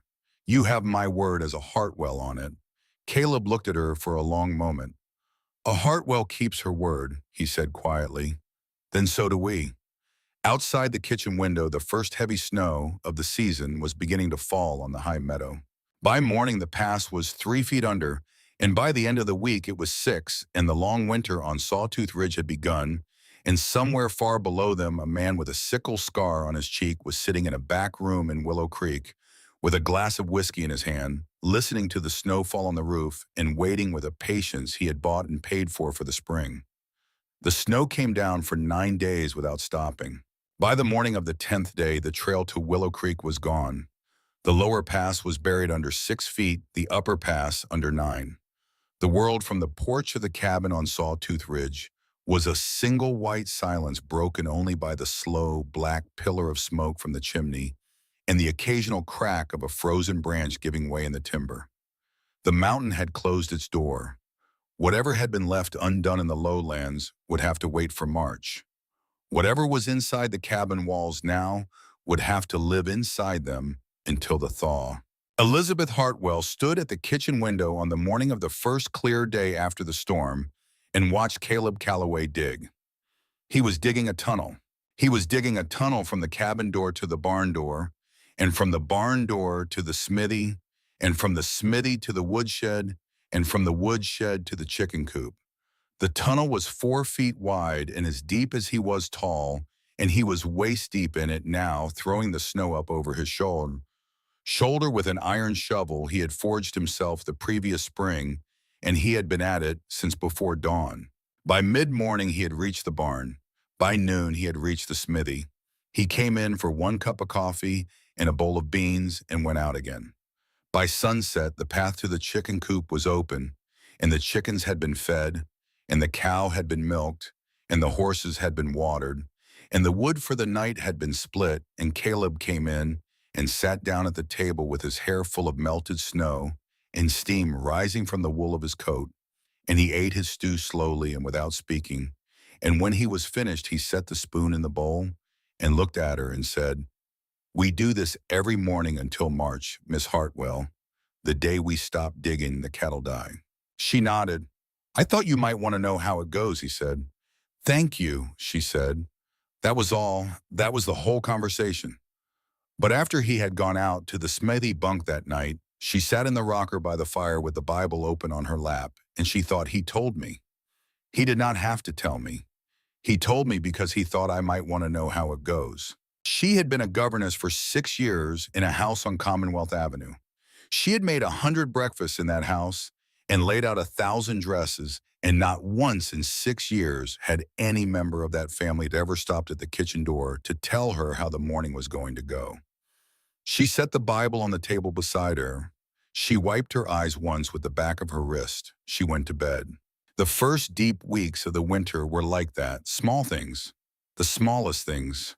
A man pausing at a door to tell a woman about a tunnel. The work of the winter, when she looked at it later, came in seasons within the season. The first season was the season of bread. She had baked bread before in Boston in a coal oven that ran at one steady temperature you could check with a thermometer. The cook stove in the Calloway cabin was a black iron thing the size of a coffin with 6 lids on top and 2 ovens at the side and a hot water reservoir at the back. And it ran on whatever wood you fed it, and the temperature of it was a thing you learned by holding your hand in the oven and counting how long you could keep it there before you had to pull it out. 3 seconds was hot enough for biscuits. 5 seconds was right for bread. 8 seconds and you were burning the loaves. The first 3 loaves she baked were bricks. The next 2 burned on the bottom and were raw in the middle. The 6th one rose so high it pushed the lid off the bread tin and came out of the oven looking like a strange, pale mushroom, and she set it on the table and said very quietly in a voice that was not quite a curse, "I cannot do anything right in this country." Wyatt was sitting at the table cleaning his rifle. He looked at the loaf. He looked at her. He did not laugh. He did not even smile. "Eat the top of that one," he said. "The top is fine. Throw the bottom out for the chickens. Try the seventh. She tried the seventh. The seventh was bread. By the end of the third week of December, she had baked a loaf a day for 19 days, and by Christmas Eve, when she pulled the day's loaf out of the oven and tapped the crust with her knuckle and heard the right hollow ring, come back Silas Calloway, who had walked into the cabin behind her with an armload of wood, set the wood down very carefully and said in his low, slow voice, "That sound there, Miss Hartwell, that is the sound my mother's bread used to make." She did not turn around. She set the loaf on the cooling rack. She kept her back to him for a count of 3. Then she said in a voice she made stay even, "Thank you, Silas. That was all. That was enough." The second season was the season of reading. She had not meant to find out that Wyatt Calloway could not read. It happened by accident on a January evening when she was sitting at the long table mending a tear in one of Caleb's work shirts, and Wyatt was sitting across from her cleaning a leather strap that had come loose on a snowshoe, and Caleb had pulled an old letter out of the strong box at the foot of the bed to check a date in it, and he had set it on the table between them and gone outside for a moment, and Wyatt had glanced at the letter the way any man glances at a piece of paper near his hand, and Elizabeth had seen the way his eyes did not move along the lines. They had stopped at the first word. They had not gone further. She kept her face still. She did not look up from her mending. A few minutes later, she said very lightly, "Wyatt, may I ask you a question?" "You may." "Did your father ever teach you to read?" He went very still on the other side of the table. Then he set the leather strap down. He did not look at her. He looked at his own hands. "He started," Wyatt said. "He started with me and Caleb when we were 8. Caleb took to it. I did not. The letters did not stay where I put them. They moved on the page. Father was patient with me a long time. Then the war came and we were keen, and after the war, there was the cabin to build and the herd to start, and Caleb did the reading for the family. He has done it ever since. He has never once said a word about it." He paused, his jaw worked. "I read the ground," he said quietly. "I have always read the ground." Caleb reads the page. Elizabeth set her mending down. "Wyatt," she said. He looked up at her at last. "I will teach you," she said, "if you are willing. We will start tomorrow night, half an hour after supper. I will teach you to read the page. In return, this winter you teach me to read the sky. You teach me to read the weather the way you read it. We make a trade, not a lesson. A trade. 2 adults, 2 skills." Wyatt looked at her for a long time. Something behind his eyes that had been locked down for a long time loosened by half an inch. "That he said is a fair trade, Miss Hartwell." The next night they began. She started with the alphabet on a slate she had made him buy in Willow Creek that fall. She did not patronize him. She did not slow down for him. She treated him the way she had treated her best students in Boston, the boys whose minds were sharp but whose patience was short. She told him the letters did not move on the page. The trick was that the eye moved on the page. She taught him to follow his own finger across the line. By the second week of January, he could read the word God. By the third week, he could read the first verse of Genesis. By the second week of February, he could sit by the fire after supper and read aloud slowly and with pauses the 23rd Psalm, and on the night he read it through without stopping, "The Lord is my shepherd. I shall not want." Silas, who had been sitting in the chair by the door, pretending to oil a saddle and not pretending very well, set the saddle down on the floor and clapped his huge hands together, once very loud, and said in a voice too rough to hide what was in it, "By God, brother, by God." Wyatt did not look up from the page. He kept his finger on the line. But the corner of his mouth moved just a little, and Elizabeth, sitting across the firelight from him with her own Bible closed on her lap, understood that she had given him something that was not a lesson and not a trade. She had given him a thing he had carried alone for 27 years and would not have to carry alone anymore. In return, on the cold blue afternoons when the storm slept, Wyatt took her out onto the porch and pointed up at the sky and taught her the difference between the high white mare's tail clouds that meant fair weather for 36 hours and the low gray mackerel clouds that meant snow inside a day, and how the wind shifting from west to north meant the storm that was coming would be the long kind, and how the wind shifting from north to east meant the storm would be hard but short. Mountain does not lie, he told her again. People lie. Mountain does not. The third season was the season of the storm. It came in the second week of February after a stretch of unusually mild days that had thawed the upper crust of the snowpack and let the wind reach down into the dry powder beneath. The mare's tails had come in at noon. By dusk, the wind had backed from west to north.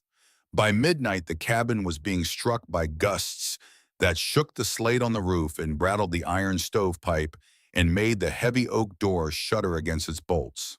It was at 1:30 in the morning by the small mantel clock Caleb had wound that afternoon that they heard the sound. A long, deep crack like a rifle shot, but slower drawn out, and after it, a heavier sound, a thud that came up through the floorboards. A tree, Caleb said.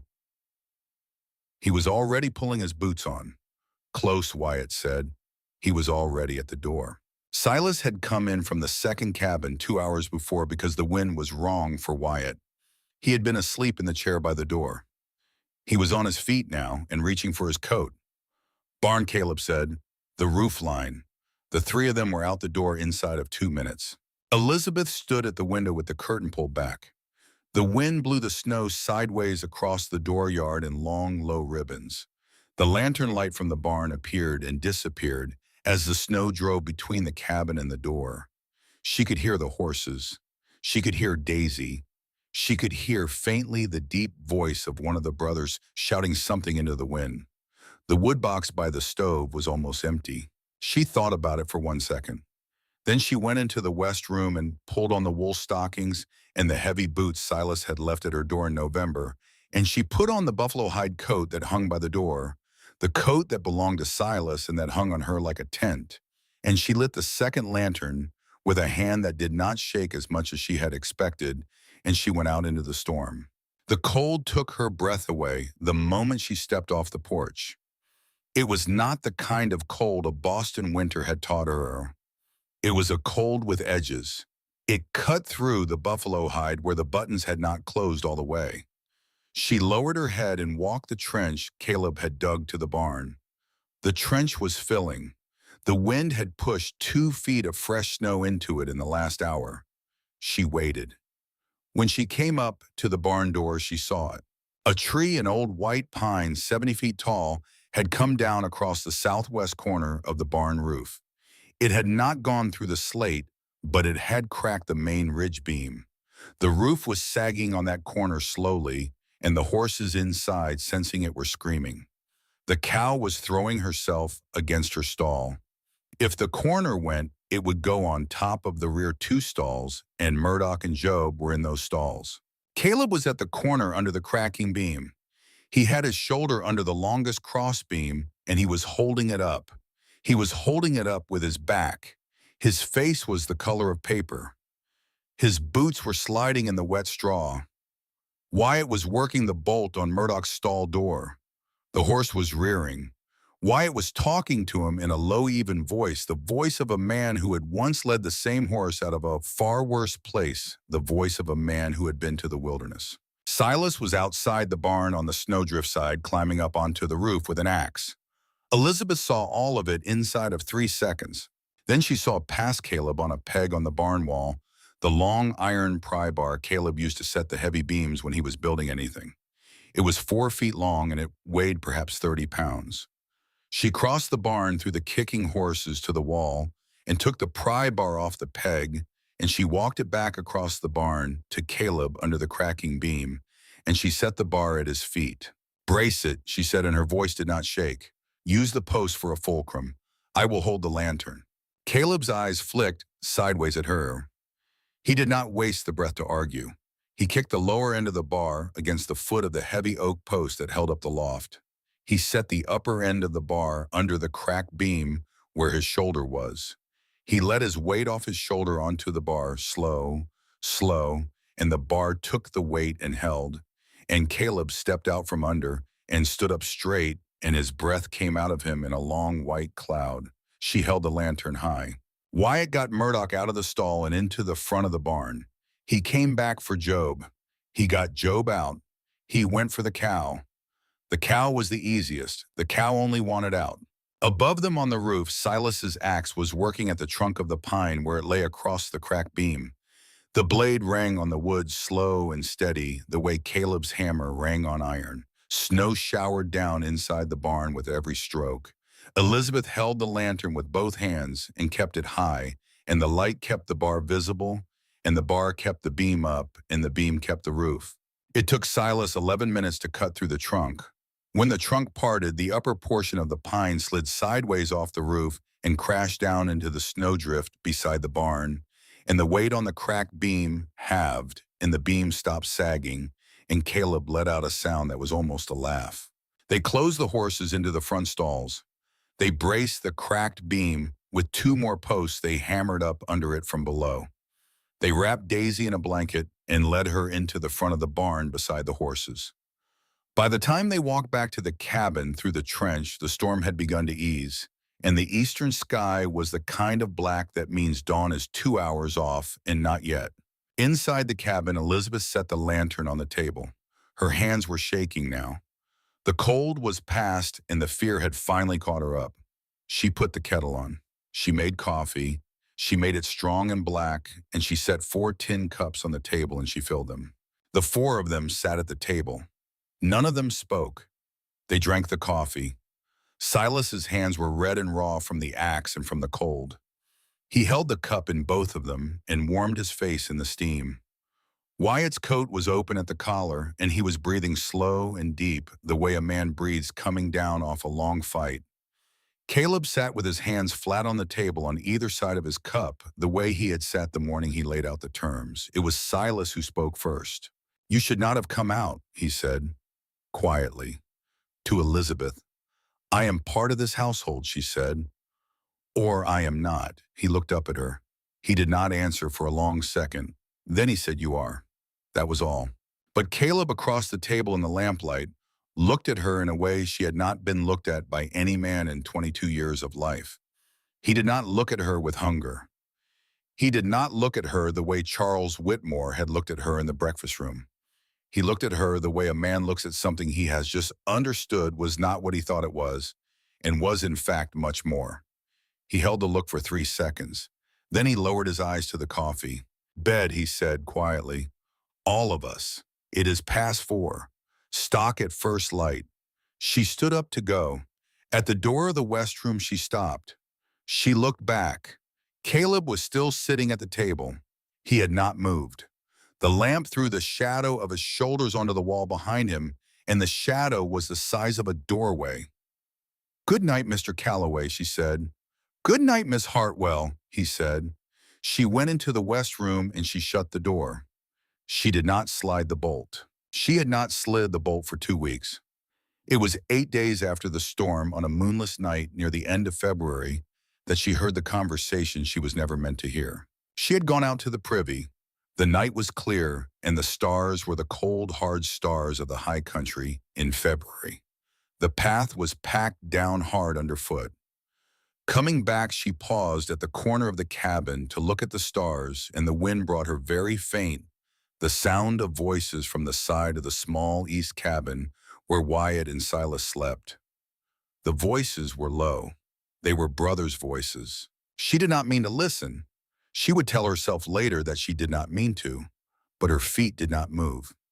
"You love her too," Wyatt said. "Brother," a long silence. "I do," Silas said. Another silence. Longer. "I have known since November," Wyatt said. "The afternoon you stood up from the cow's head in the barn and would not look at her. I have known since then." "It does not matter," Silas said. His voice was the voice she had heard in the barn, the slow voice he used with frightened animals. "It does not matter, Wyatt. She chose Caleb. She chose him before she even knew his face. She wrote the letter to him. She came west to him.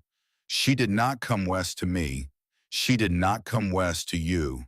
We are not going to take a thing from him. I was not asking us to take a thing. I know you were not." "Caleb deserves it," Silas said. After a moment, after our father, after all of it, He has been the one carrying us for 10 years. He has not had a Sunday to himself in 10 years. If any of the three of us deserves this, it is him. I know, Wyatt said. So we say nothing, Silas said, ever, to anyone. We are her brothers. We are uncles to whatever children come into this cabin. We die before we let a man down in Willow Creek lay a hand on her or on Caleb. That is the bargain. That is the price.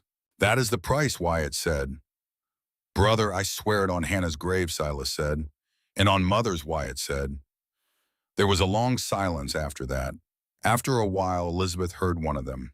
She did not know which draw in a long, slow breath that was almost but not quite a sea, and after that, nothing for a count of 20. And then the soft creak of the door of the small east cabin opening and closing, and the click of a lamp being turned down.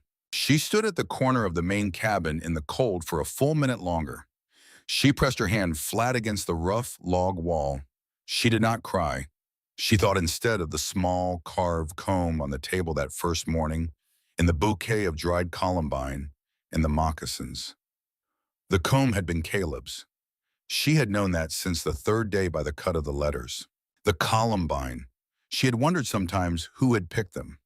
They had been picked in late summer and dried and saved through autumn for a woman who was not yet in the cabin, picked by a man who did not yet know her name.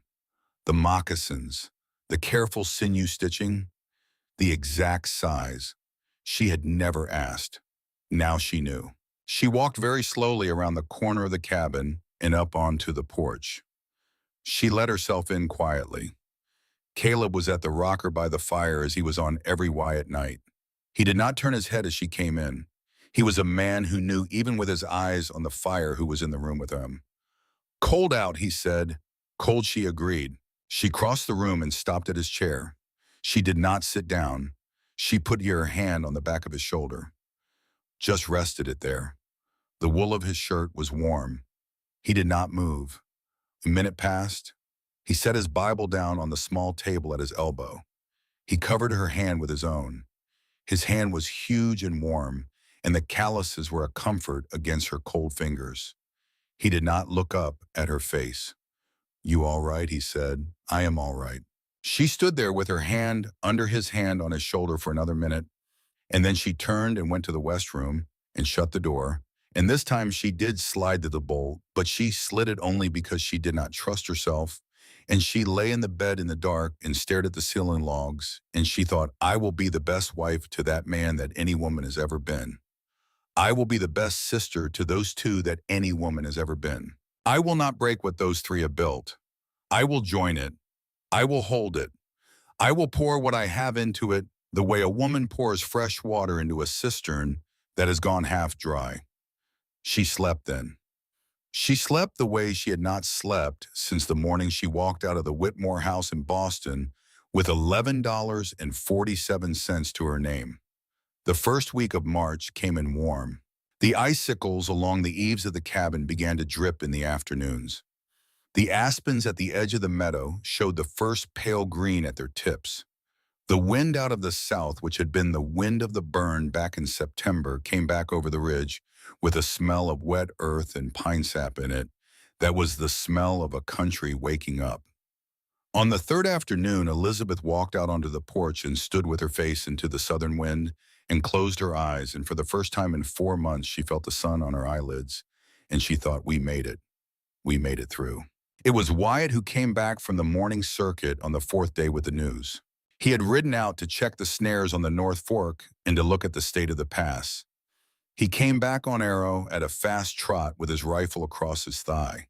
He swung down at the porch and he did not bother to tie the buckskin because the buckskin would not move when he did not want it to.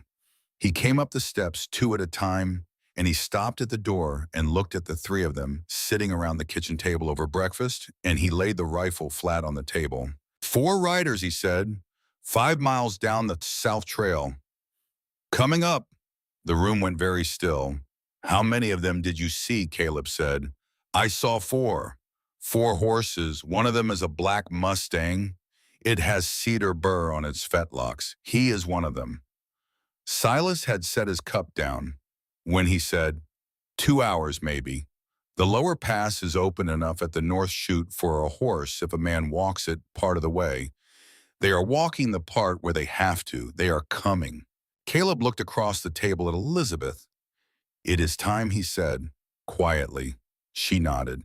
It is time, she said. The plan had been laid out twice through the long winter on 2 different evenings at the same table. They did not need to lay it out a third time. They knew the parts they had to play. Silas to the barn, saddle 4 horses, ammunition for the rifles 20 rounds each. The double bag of dried meat and the small bag of cornmeal Elizabeth had set aside 3 weeks back. 2 wool blankets per saddle. The compass. Wyatt to the small east cabin, to gather the documents. The deed to the homestead which their father had filed in 1869. The receipts for taxes paid for 10 consecutive years, which Caleb had kept in a tin box. The copy of the engineer's report Wyatt had paid the Willow Creek clerk $3 to make for him in November. The letter from Mary Patterson at the Willow Creek General Store, which Wyatt had also brought home that fall, sealed and unread, addressed to Elizabeth. Caleb to the smithy, to bank the forge fire so that it would not die in their absence, and so that it would not catch the smithy on fire either. To pull 2 hammers and a chisel from the rack. To do one other thing that he did not say out loud. Elizabeth to the cabin, to dress for hard riding, to take her mother's Bible and the small bundle of clothes she had brought from Boston, which had been mended through the winter, into something nearly new. To take the deed paper she would sign if it ever came to that, the paper that named her witness to all the things Wyatt had laid out at the table 4 months earlier. They moved fast. They did not waste a word. Inside of 40 minutes, the 4 horses were saddled in the dooryard. Elizabeth stood at the porch in a heavy wool riding skirt and one of Caleb's old shirts taken in at the shoulders, with her hair plaited down her back, and the brooch that had been her mother's pinned at her collar. The brooch had been straightened and repolished. Caleb had done it on a Sunday in January at the small bench in the smithy, working the warped silver back into its proper shape with a tiny ball peen hammer no bigger than his thumb. He had not told her he was going to do it. She had come into the smithy to bring him coffee and had found him bent over the brooch with a jeweler's loop to his eye, his enormous shoulders held still as a watchmaker's, and she had gone back to the cabin without disturbing him, and 3 days later the brooch had appeared on the table outside her door alongside a fresh small pile of dried columbine. It was not perfect. The face on the cameo still listed slightly to one side the way a stroke survivor's face does. Caleb had said when she asked him about it later, "I could not get her quite right, miss. Some things the fire takes are not all the way given back. But she stands up now. She does not lie down. She wore it now. She would wear it the rest of her life." Silas had brought the 4 horses around. Caleb came up from the smithy with his canvas pack and a long bundle wrapped in oilcloth that he tied behind his saddle with a quick double knot, and he did not say what was in it, and no one asked. Wyatt came up from the small east cabin with the tin document box under his arm. He glanced once at the southern trail. 3 miles, he said. Maybe less. Then we ride, Caleb said. Caleb walked over to Elizabeth at the porch. He stopped 1 pace from her. He took her bandaged hands in his, the bandages long since gone, the skin of her palms healed, but still pink, and he looked down into her face the way he had looked down into her face the morning she had walked out of the burn into his life. "We are going east," he said, "across the upper meadow, down the back side of the ridge, by the old hunting trail my father showed us when we were boys. Not down the south trail, not down the road. They will not see us. We will be in Boise the night after tomorrow. We will be in the federal marshal's office the morning after that." She nodded. "Whatever happens between here and Boise," he said. "Whatever happens. You are home, Miss Hartwell. You hear me. You are home now." She lifted up onto the toes of her boots and pressed her forehead to his chest for 1 second only, and she said into the wool of his coat very quietly, "A Hartwell keeps her word, Mr. Calloway." Then they mounted. Caleb on Murdoch, Wyatt on Arrow, Silas on Job, Elizabeth on the small, dependable mule Barnaby, whose gait was the gentlest of any animal on the mountain and whose nerves were the steadiest.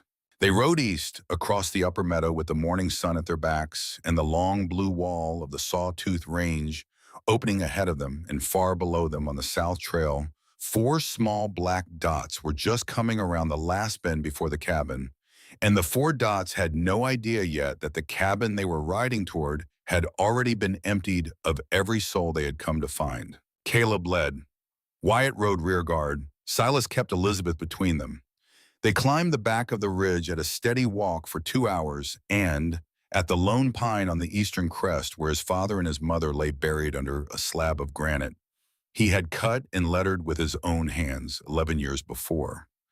Caleb stopped his horse, and the others stopped behind him, and he sat the saddle without dismounting, and he laid his right hand flat on his own chest over his heart, and he said into the wind in the voice of a son, "We are going down to Boise, Mother, to bring the law on the man who would take this from us. Watch over us until we come back. Watch over the girl. She is one of ours now."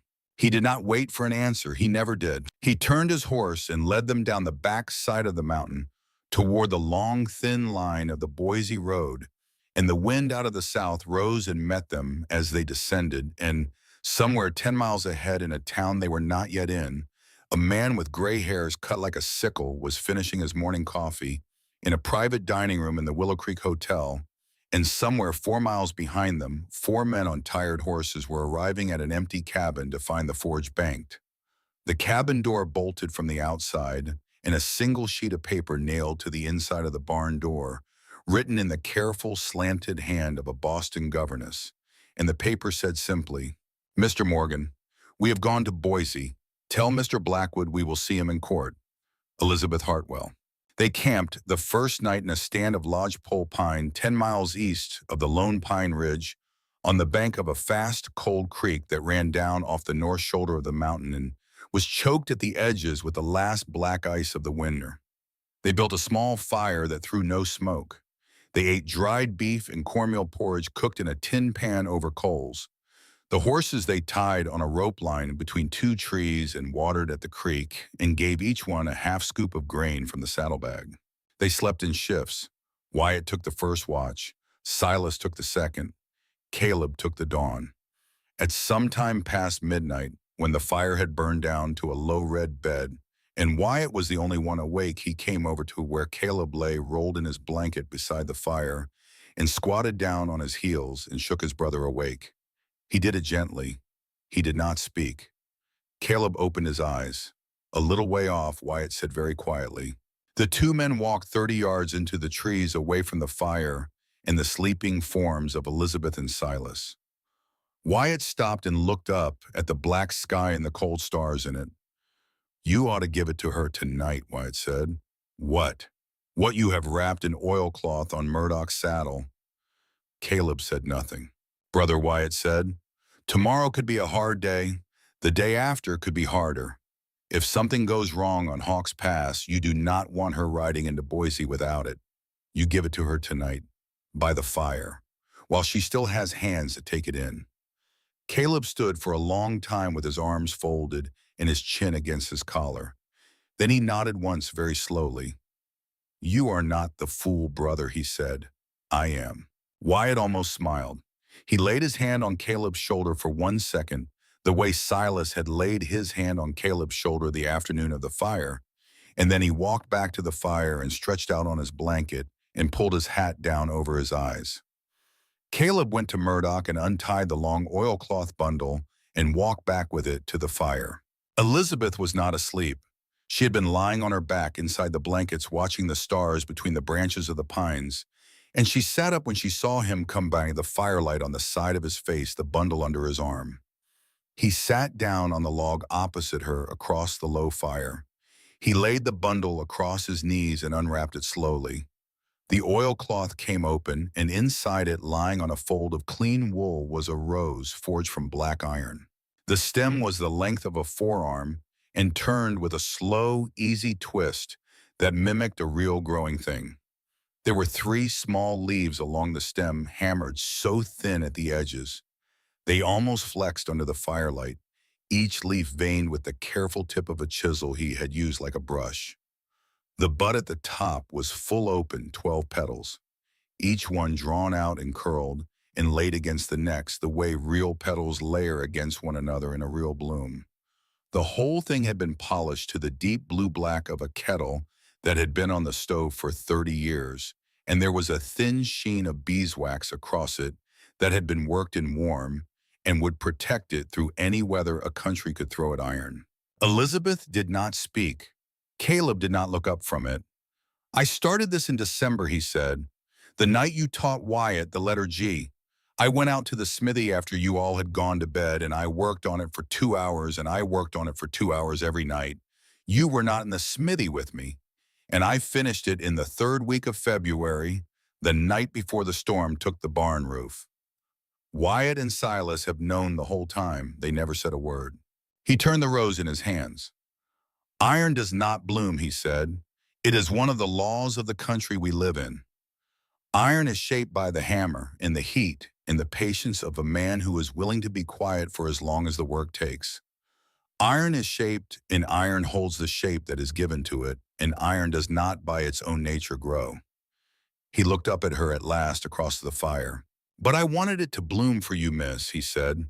"I wanted there to be a thing on this earth that the rules said could not exist, and have it exist anyway, because you walked out of the burn and into our cabin, and into the place in my chest that I had walled up the morning I buried my mother. I wanted the iron in this country to do for you what I have not been brave enough to say in plain words. So I am going to say the words now before tomorrow while there is time." He did not move from the log. He did not come around the fire. He kept his distance the way he had always kept his distance, with her on her terms and her time. "I love you, Elizabeth Hartwell," he said. "I have loved you since the morning I lifted you off the ash by the dead pine, and you weighed less than the iron on my anvil. I do not know what tomorrow holds. I do not know what Hawks Pass holds. I do not know if we will all four of us ride out the backside of these mountains together. But I am asking you tonight in the only way I know how. Take this rose. And if we ride into Boise alive, marry me when we ride out. Be a Calloway." She crossed the fire. She was not careful where she put her feet. She walked through the embers at the edge, and her boots scattered them, and she did not slow down. She came around the log, and she sat down on the ground in front of him, and she held out her hands. He laid the iron rose into them. It was heavier than it looked. The petals warmed almost at once against the skin of her palms. "Yes," she said. "Yes, Caleb Calloway, I will be a Calloway." He did not move.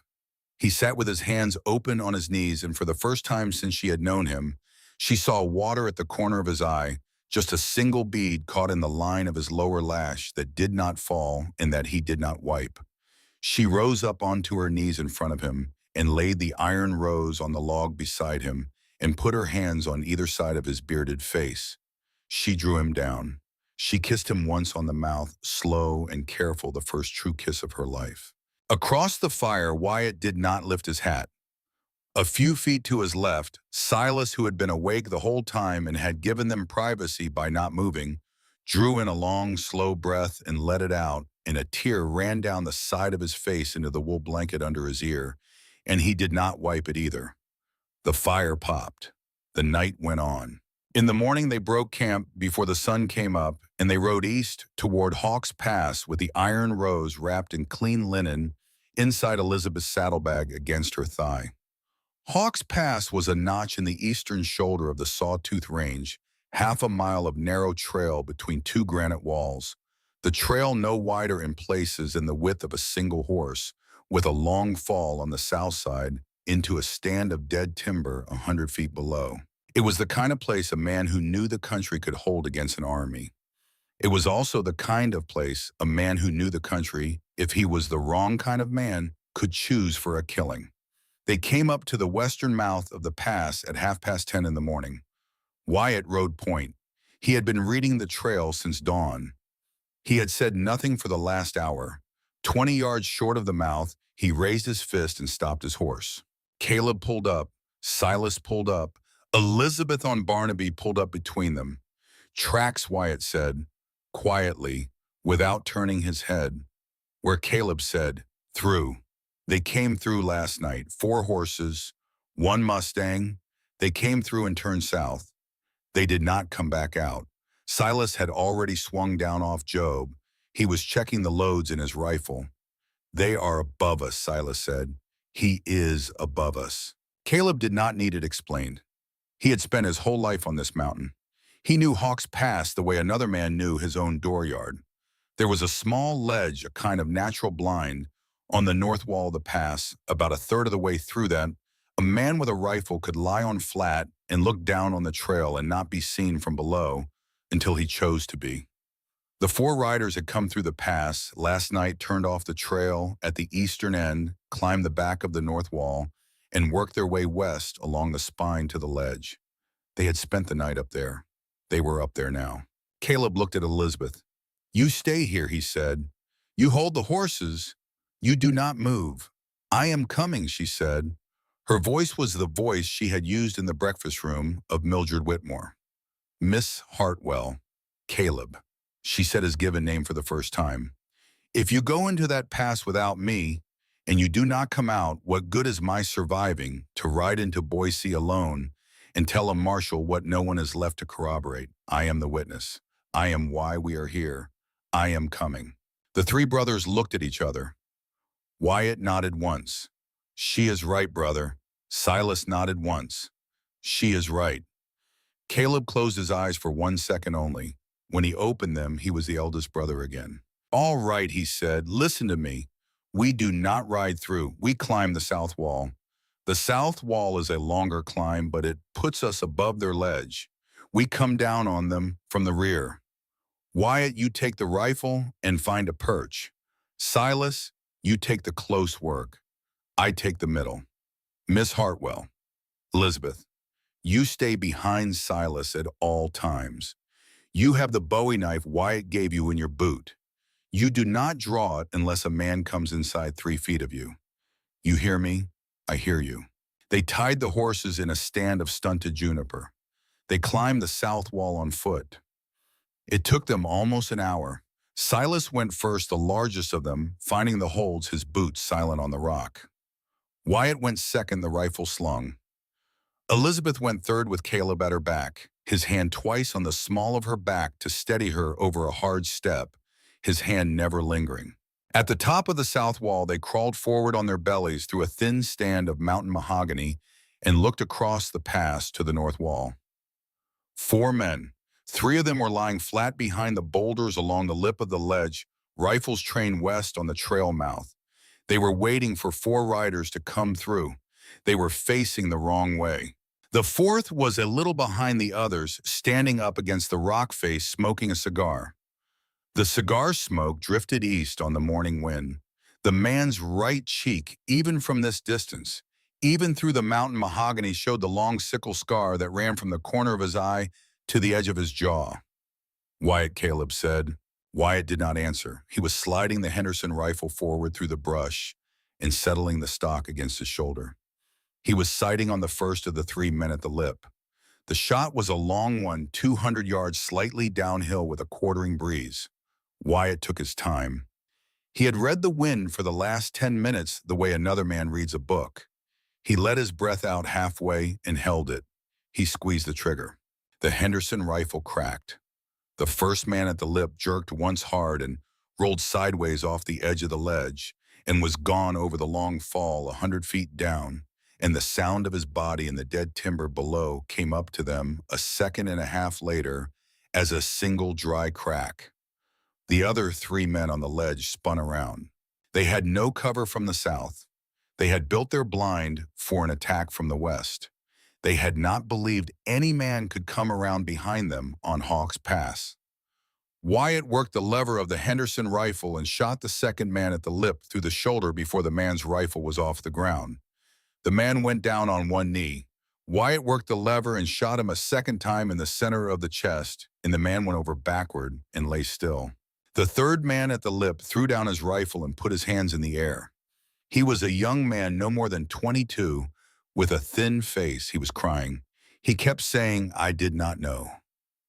Mister, I did not know what was up there until this morning, I swear on my mother." The fourth man, the man with the sickle scar, threw away his cigar and dove for the rock face. There was a cleft in the stone behind him, a narrow chimney that climbed maybe 10 feet to a broken shelf. Jeb Morgan went up it like a goat. He had done this before. He came up onto the shelf and he threw himself flat, and from the angle of the south wall, Wyatt could no longer get a clean shot on him. Caleb Silas said, "He is going for the backside of the ridge. He will come around behind you." "I see him," Caleb said. "Cover the boy on the ledge. Do not let him pick that rifle back up." Caleb stood up. He drew the long Colt revolver from the holster on his right hip. He left the cover of the mountain mahogany and ran east along the spine of the south wall, parallel to the spine of the north wall, the two ridges separated by the long cut of the pass. He could see Jeb Morgan on the shelf above the ledge, stomach down, scrambling east toward the back of the north ridge, where there was a slope a man could go down on. Caleb ran. He was 34 years old and he was carrying 24 extra pounds of hammer muscle on his shoulders. And he ran like a man 20 years younger because what was at his back was Elizabeth. He did not see the trap. Jeb Morgan was not running for the back slope. Jeb Morgan, who had 11 killings on his ledger between Texas and Idaho, had crossed Hawks Pass 3 times in the past 6 months scouting it. Jeb Morgan knew there was a small notch at the back of the North Ridge where a man could double back along a hidden game trail and come up on the South Ridge behind anyone foolish enough to chase him. Caleb ran east along the south spine, his eyes locked on the moving figure across the pass. Behind him, almost silent, a second man was coming up out of a fold in the rock he had been lying in for 40 seconds. He had come up the south wall 100 yards behind them. He had been lying flat in a juniper bowl while Wyatt was sighting his rifle. He was 28 years old, his name was Coker, and he had ridden with Jeb Morgan out of El Paso for 2 years, and he carried a long Bowie knife strapped behind his back that had killed 4 men. He came up out of the juniper bowl behind Caleb at a dead run. Elizabeth saw him. She had been crouched behind Silas the whole time where Caleb had told her to be.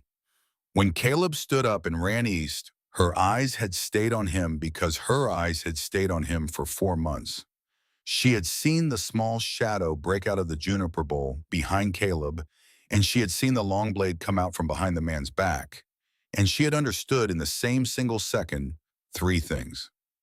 Caleb did not see him. Silas had Wyatt pinned watching the boy on the ledge. She was the only one who could close the distance. She ran. She did not draw the Bowie knife from her boot. She did not have time. She crossed 20 yards of broken rock in the space of 5 heartbeats, with her skirt gathered in her left hand and her right hand already reaching, and the man named Coker heard her coming and started to turn, and that was the second she needed, and she went into him low at the shoulder the way her father had once shown her. A bricklayer goes into a fallen wall, and he was bigger than she was, but she had momentum and she had surprise, and she drove him sideways off the crest of the south spine and over the long fall into the dead timber 100 feet below. She almost went with him. Her left hand caught a thick juniper root at the lip of the drop. The juniper root held. Coker did not. He went down with his arms open and his long blade flashing and made no sound at all on the way down. And she heard him hit the dead timber below, the way she had heard the first man hit. And then there was only the wind and her hand on the juniper root and her breath sawing out of her ribs. A huge hand closed around her wrist. Silas had her. He pulled her up onto the spine in one easy lift, the way he would have lifted a calf out of a creek. He set her on her feet. He did not let go of her wrist for 3 seconds. He looked into her face. His eyes were the color of cold whiskey, and they were very wet. "You are not the Boston girl anymore," he said quietly.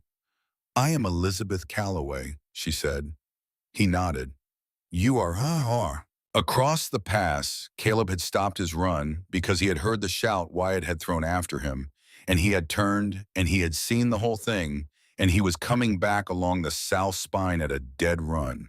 Jeb Morgan had reached the back slope of the North Ridge, and was sliding down it on the seat of his pants in a small avalanche of loose rock, the way a man slides down a bank when he has stopped caring about dignity. He hit the bottom of the slope. He came up on his feet. He ran east toward where they had tied the horses. Wyatt stood up out of the mountain mahogany and lifted the Henderson rifle and tracked him. The shot was 300 yards. It was the longest shot Wyatt had ever taken in his life. The Henderson cracked. Jeb Morgan went down on his face in the gravel beside the trail, and he did not get up. The sound of the shot rolled back and forth between the granite walls of Hawks Pass for what felt like a long time. Then there was only the wind.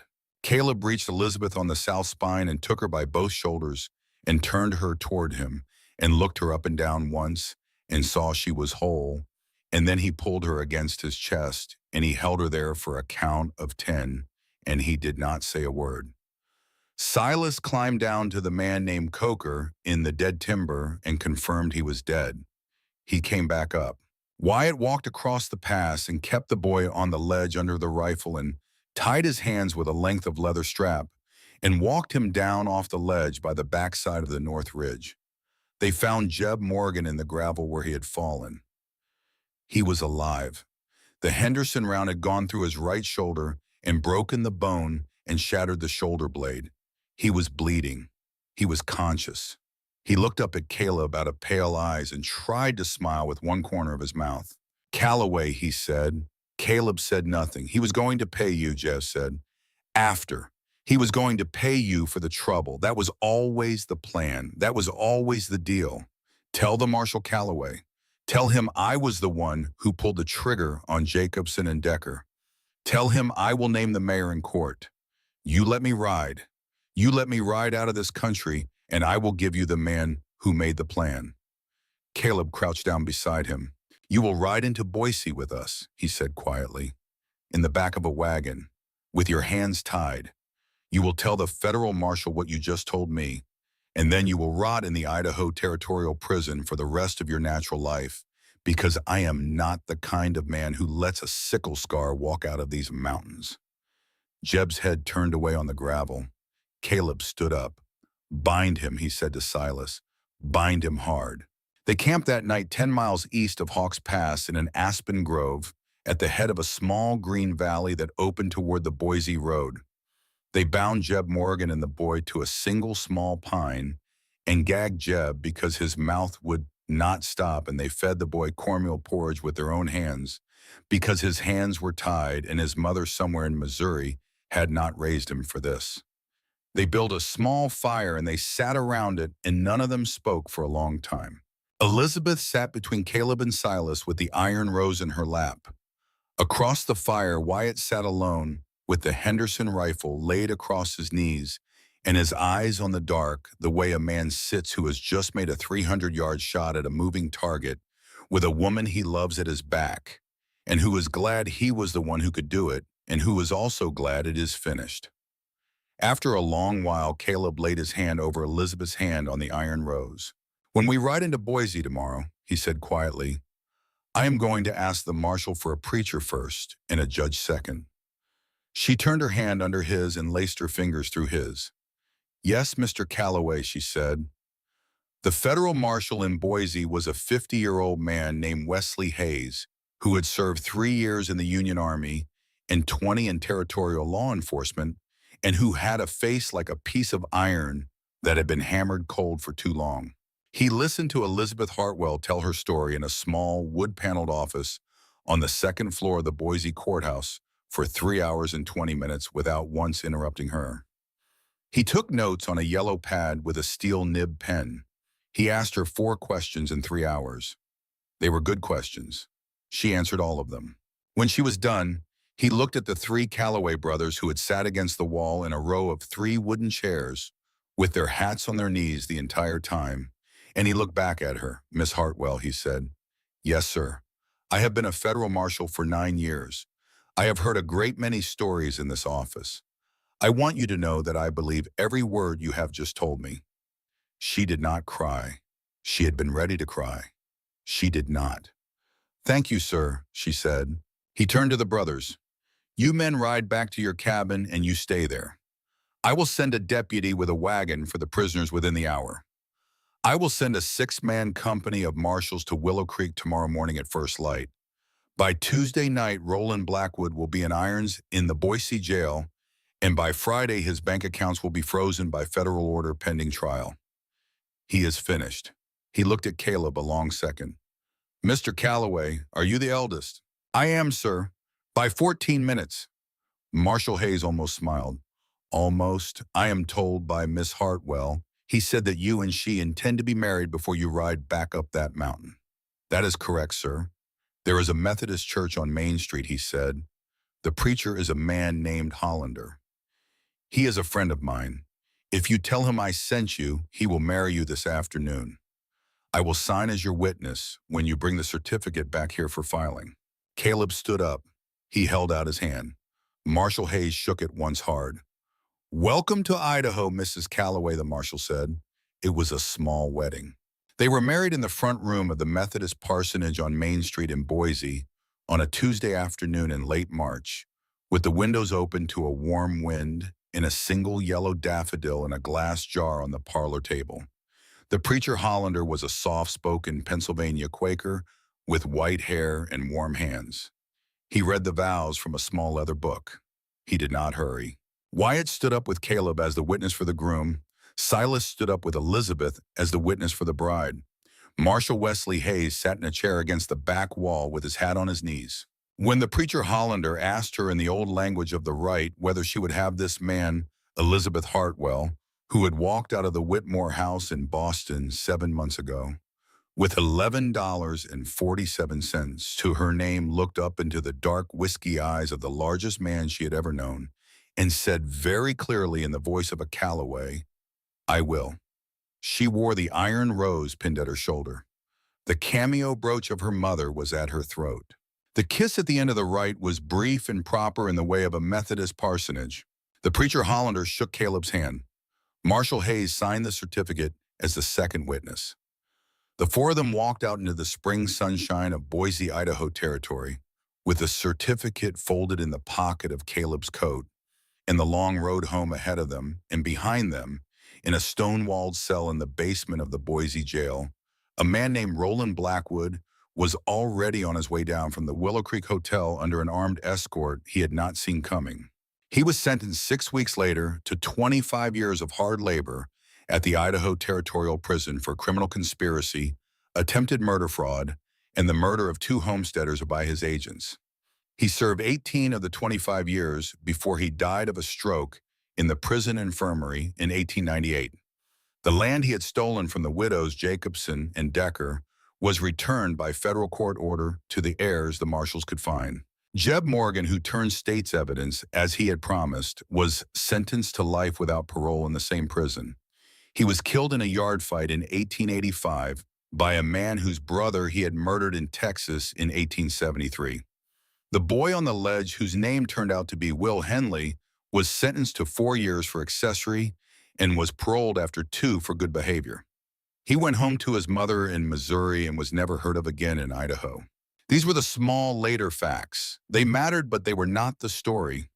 The story, the part that was worth telling on a porch on a cold autumn evening many years from then, was what came after. They rode back up to Sawtooth Ridge in the second week of April. The aspens at the edge of the upper meadow were full pale green. The chickadees had come back. The cabin stood as they had left it, the door bolted from the outside, the forge bank, the iron pry bar still leaning against the post in the barn where Elizabeth had set it on the night of the storm. Caleb broke the bolt off the cabin door and carried Elizabeth across the threshold. The years that followed came on like the slow, even strokes of a hammer at the right temperature. In the autumn of 1880, Wyatt and Silas built a new wing on the west side of the cabin, a proper bedroom with 2 windows and a stone fireplace of its own, so that Caleb and Elizabeth would have a room that was theirs. The 2 younger brothers built it in 6 weeks of fall evenings, and they refused to let Caleb help with anything but the chimney work. Samuel Joshua Calloway was born in the new room on a cold blue morning in January of 1881. He weighed 7 pounds 4 ounces.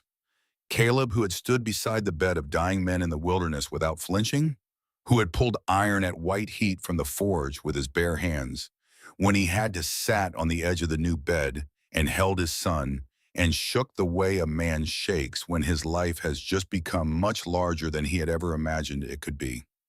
Wyatt and Silas stood in the doorway with their hats in their hands. Wyatt was crying. Silas was not, but only because he was holding it in for Wyatt's sake. In the spring of 1883, Wyatt rode down to Willow Creek to buy a wool coat and met a young Irish widow named Margaret Sullivan at the dry goods counter. She was 26 years old. She had a 5-year-old son named Patrick from a husband who had died of typhoid the year before. Wyatt courted her for 3 months slowly, the way he did everything, and they were married in October of that year by the same preacher Ainsworth, who had been the original preacher Caleb had named in his terms long ago. Margaret and Patrick moved up to Sawtooth Ridge into the small east cabin, which Wyatt had expanded and chinked tight against the winter, and Patrick learned to read the ground from his stepfather almost as fast as Wyatt had learned to read the page from Elizabeth. Rose Eleanor Calloway was born in May of 1884. They named her for the iron rose and for Caleb's mother. She had her mother's blue eyes and her father's whiskey-colored hair and a temperament like a sunlit creek. Silas was the first one to make her laugh. He spent 20 minutes a day standing on his head in the kitchen for the first 6 months of her life.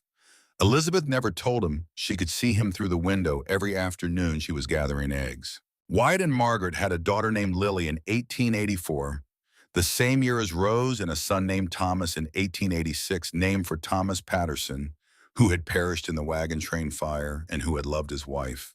In 1887, on a bright April morning, Mary Patterson and her 8-year-old daughter Hope arrived at the gate of the Sawtooth Ridge homestead in a hired buggy from the railhead at Boise. They had come from Salem, Oregon 8 years after the fire. The reunion in the dooryard between Elizabeth Calloway and Mary Patterson was witnessed by every member of the household and by Hope Patterson, who would later in her life become a nurse at the Multnomah Hospital in Portland, and who had been told the story of the day of the fire her whole life, and who knew the woman in front of her, the woman holding her mother in the dirt in front of a log cabin in Idaho, was the woman her mother had wept for as a sister gone into the smoke. Hope held the iron rose in her hands that afternoon in the cabin and turned it slowly in the spring light and did not speak for a long time. Silas Calloway was the last of the 3 brothers to marry. He waited a long time. In 1894, at the age of 49, he met a Quaker widow named Sarah Whitfield, who had been born in Pennsylvania and who had come to Idaho in 1879 with a husband who had since died of a fall from a roof and who had been one of the women Roland Blackwood had once tried to cheat out of her parcel after her husband's death. Silas had met her once before at the wedding of Caleb and Elizabeth, when she had come up to Sawtooth Ridge to thank Elizabeth for the testimony that had broken Blackwood. She had remembered Silas. He had remembered her. 14 years had passed between the two memories. They were married in a Quaker meeting house in Boise in the autumn of 1894. The brief and quiet ceremony of the friends, and they came back to a small new cabin Silas had built half a mile east of the main homestead. A cabin with a south-facing porch and a tin roof, and a garden plot where Sarah grew lavender that did not, by all common reckoning, belong on a mountain in Idaho. In 1895, they had a daughter. They named her Grace Hannah Calloway because Sarah, who had heard the story, had insisted. Silas wept for an hour the night Grace was born. He did not try to hide it. The years passed. The blacksmith shop at Sawtooth Ridge became a name spoken with respect from Boise to Spokane. A Calloway plowshare lasted, men said, a year longer than any other share you could buy west of the Mississippi, and a Calloway hinge would outlast the door it was hung on. Henderson, the original customer, died in 1891 at the age of 84, and his sons kept buying their plowshares from the same shop, and so did their sons after them. Caleb taught Samuel everything he knew. Samuel was 9 years old when he forged his first plowshare alone, and 12 when his father told him with a look of straight-faced respect that the boy's hand on a hammer was as fair as any his father had ever seen, including his own. The mountain, which had been an iron one for $100,000 in the assayer's report, was never mined. The Callaway brothers turned down 3 offers from 3 different railroad companies between 1881 and 1893, and after that the offers stopped coming. The iron stayed in the ground. The mountain stayed a mountain. Wyatt taught his son Patrick and his nephew Samuel and his daughter Lily and his other son Thomas and every one of his grandchildren how to read the ground. The lessons happened on slow morning circuits through the timber and along the meadow edges. They began when each child was 6 years old. Wyatt was 72 when he gave the last of these lessons to a granddaughter named Eliza, and on that morning walking back to the cabin, his right hand resting on the small shoulder of the child, he said quietly the way he had said it to Elizabeth Hartwell in the autumn of 1879, "Mountain does not lie. Child people lie. Mountain does not." Silas grew old slowly. The fierce thing in him did not disappear eased. He sat on the porch of his cabin with Sarah on the long summer evenings, and he watched the light come down on the upper meadow, and he played simple chords on a small fiddle his daughter Grace had bought him for his 60th birthday. He never put the iron rose down. He had asked Caleb to make him a small one of his own, a smaller version, a single iron rose he kept on the mantel of his own cabin, and Caleb had made it for him in the winter of 1895, and Silas, who had once thrown a man through a plate glass window in Boise for putting his hand on a girl, looked at the small iron rose every morning of his life until the morning he died. He died first. It was a winter morning in February of 1908. He had walked out to the wood pile to bring in the morning load, and his heart had simply stopped the way the hearts of strong, quiet men sometimes stop, with no warning and no fuss, and he was found at the woodpile by Sarah. Half an hour later, the load of wood still neatly stacked in the crook of his arm, his face turned up to the pale February sky peaceful. He was 62. They buried him on the eastern ridge under the lone pine beside the grave of his father and his mother beside the grave that had been waiting for him for 39 years. Caleb stood at the grave and did not speak. Elizabeth stood beside him with her arm through his, and her hair was almost entirely silver now, and her face was the face of a woman who had been the steady center of a great unbroken household for a very long time. Wyatt read the 23rd Psalm. He read it without his finger on the line. He had not needed his finger on the line for 28 years. In the summer of 1909, on a Sunday in late August, the entire Callaway clan gathered at the main homestead for the supper they gathered at every Sunday in the summer. There were 22 of them now. They sat at a table Caleb had built 16 years before, 20 feet long, in the great room of the cabin he had finished in 1869. Beth, who had been called Beth by all the children and grandchildren and great-grandchildren for almost 20 years, had baked 4 loaves of bread that morning. Margaret Pierce Samuel's wife had brought potatoes mashed with butter from her own kitchen. Sarah had made an apple pie. The cabin smelled of bread and roast beef and wood smoke, and the lavender Sarah had brought in fresh that morning from her garden. After supper, after the dishes were carried out to the kitchen, and the grandchildren had been turned loose into the dooryard to chase one another through the columbine, Caleb stood up at the head of the table. He was 64 years old. His beard was entirely white. His hands were the same hands they had always been scarred across the knuckles, the tip of the small finger missing on the left, the knuckles slightly knotted now with the work of a lifetime. He stood very straight. He had always stood very straight. The room went quiet. "Children," he said. 21 faces turned toward him. "Today is 30 years to the day," he said, "since your grandmother stepped down from a wagon into a valley that was about to be on fire. I want to tell you something about that day. Not because the day was important. Days happen. The day is not the thing. I want to tell you what the day taught me." He looked at Beth. She was looking up at him from her place at the foot of the table. Her hands were folded in her lap. Her eyes were the blue of cornflowers, and they were full of water that did not fall. He looked back at the children. "Iron is not destroyed by fire," he said quietly. "Iron is shaped by it. There is a difference. You will go through fire in your lives. You will lose people you love. You will be cheated by men you trusted. You will ride down into valleys where the smoke is so thick you cannot see your own hand. When that happens, I want you to remember, Iron is not destroyed by fire. Iron is shaped. He paused. And one more thing he said, the thing your great-grandmother said to me on her last day, and the thing I have tried to live by ever since. Do not let one another be alone in this world. Whatever else you do, whatever else this country asks of you, do not let one another be alone.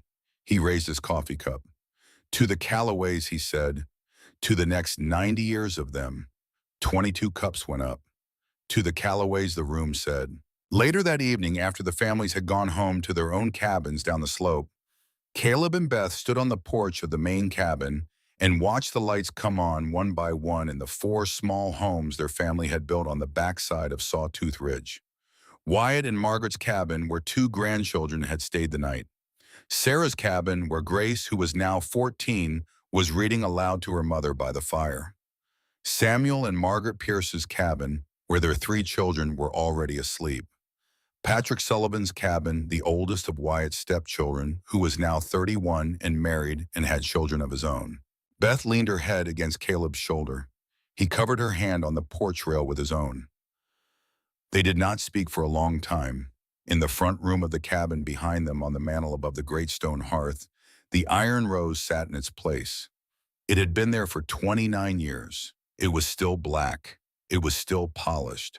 The wax on the petals had been refreshed by Caleb's own hand every May the 1st since 1880. Beth tilted her face up at last to her husband. She said very quietly, the way a woman says something she has been carrying with her whole life and has finally found the right evening to say it. That was the day my life began, she said. He bent and kissed her forehead. I know, he said. The wind came up out of the south, the way the wind had come up out of the south on the day she had walked down out of a wagon into the smoke. It carried the smell of pine sap and the sound of a child laughing somewhere down the slope. Winter somewhere was already coming. Winter always was, but not tonight. Tonight on a porch on the back of Sawtooth Ridge, in the great state of Idaho in the year of our Lord, 1909, an old blacksmith stood with his arm around an old woman from Boston who had once almost died in a valley of fire, and the two of them watched the lamps of their family come on against the deepening blue, and somewhere in the kitchen behind them, a kettle whistled, and somewhere in the eastern ridge above them, under a lone pine on a grave that had been there for 40 years, a stone marker carried the names of the man and woman who had begun this whole long story in a parlor in Pittsburgh in 1842. And the iron rose sat black and unchanged on the mantel inside, and the long winter was a memory now, a memory among many memories, a memory that had become in the way of memories that have been carried a long time and held with care, a kind of warmth. A Callaway man keeps his word, the wind said in the deep, slow voice of a husband, almost to itself. Mountain does not lie, the wind answered in the quiet voice of a brother. Winter always ends, the wind answered itself in the low, gentle voice of a youngest brother who had loved a woman without ever speaking the love, and had carried that silence to a grave under a lone pine. Iron is not destroyed by fire, the wind said. You are home now, the wind said. The lamps came on one after another in the cabins down the slope. The night came down soft over Sawtooth Ridge. And Beth Callaway, who had been Elizabeth Hartwell of Boston a long, long time ago, closed her eyes against the warm shoulder of the man she had married in a parsonage on Main Street in Boise 3 decades before, and she smiled the smile of a woman who has finally, fully, completely come home.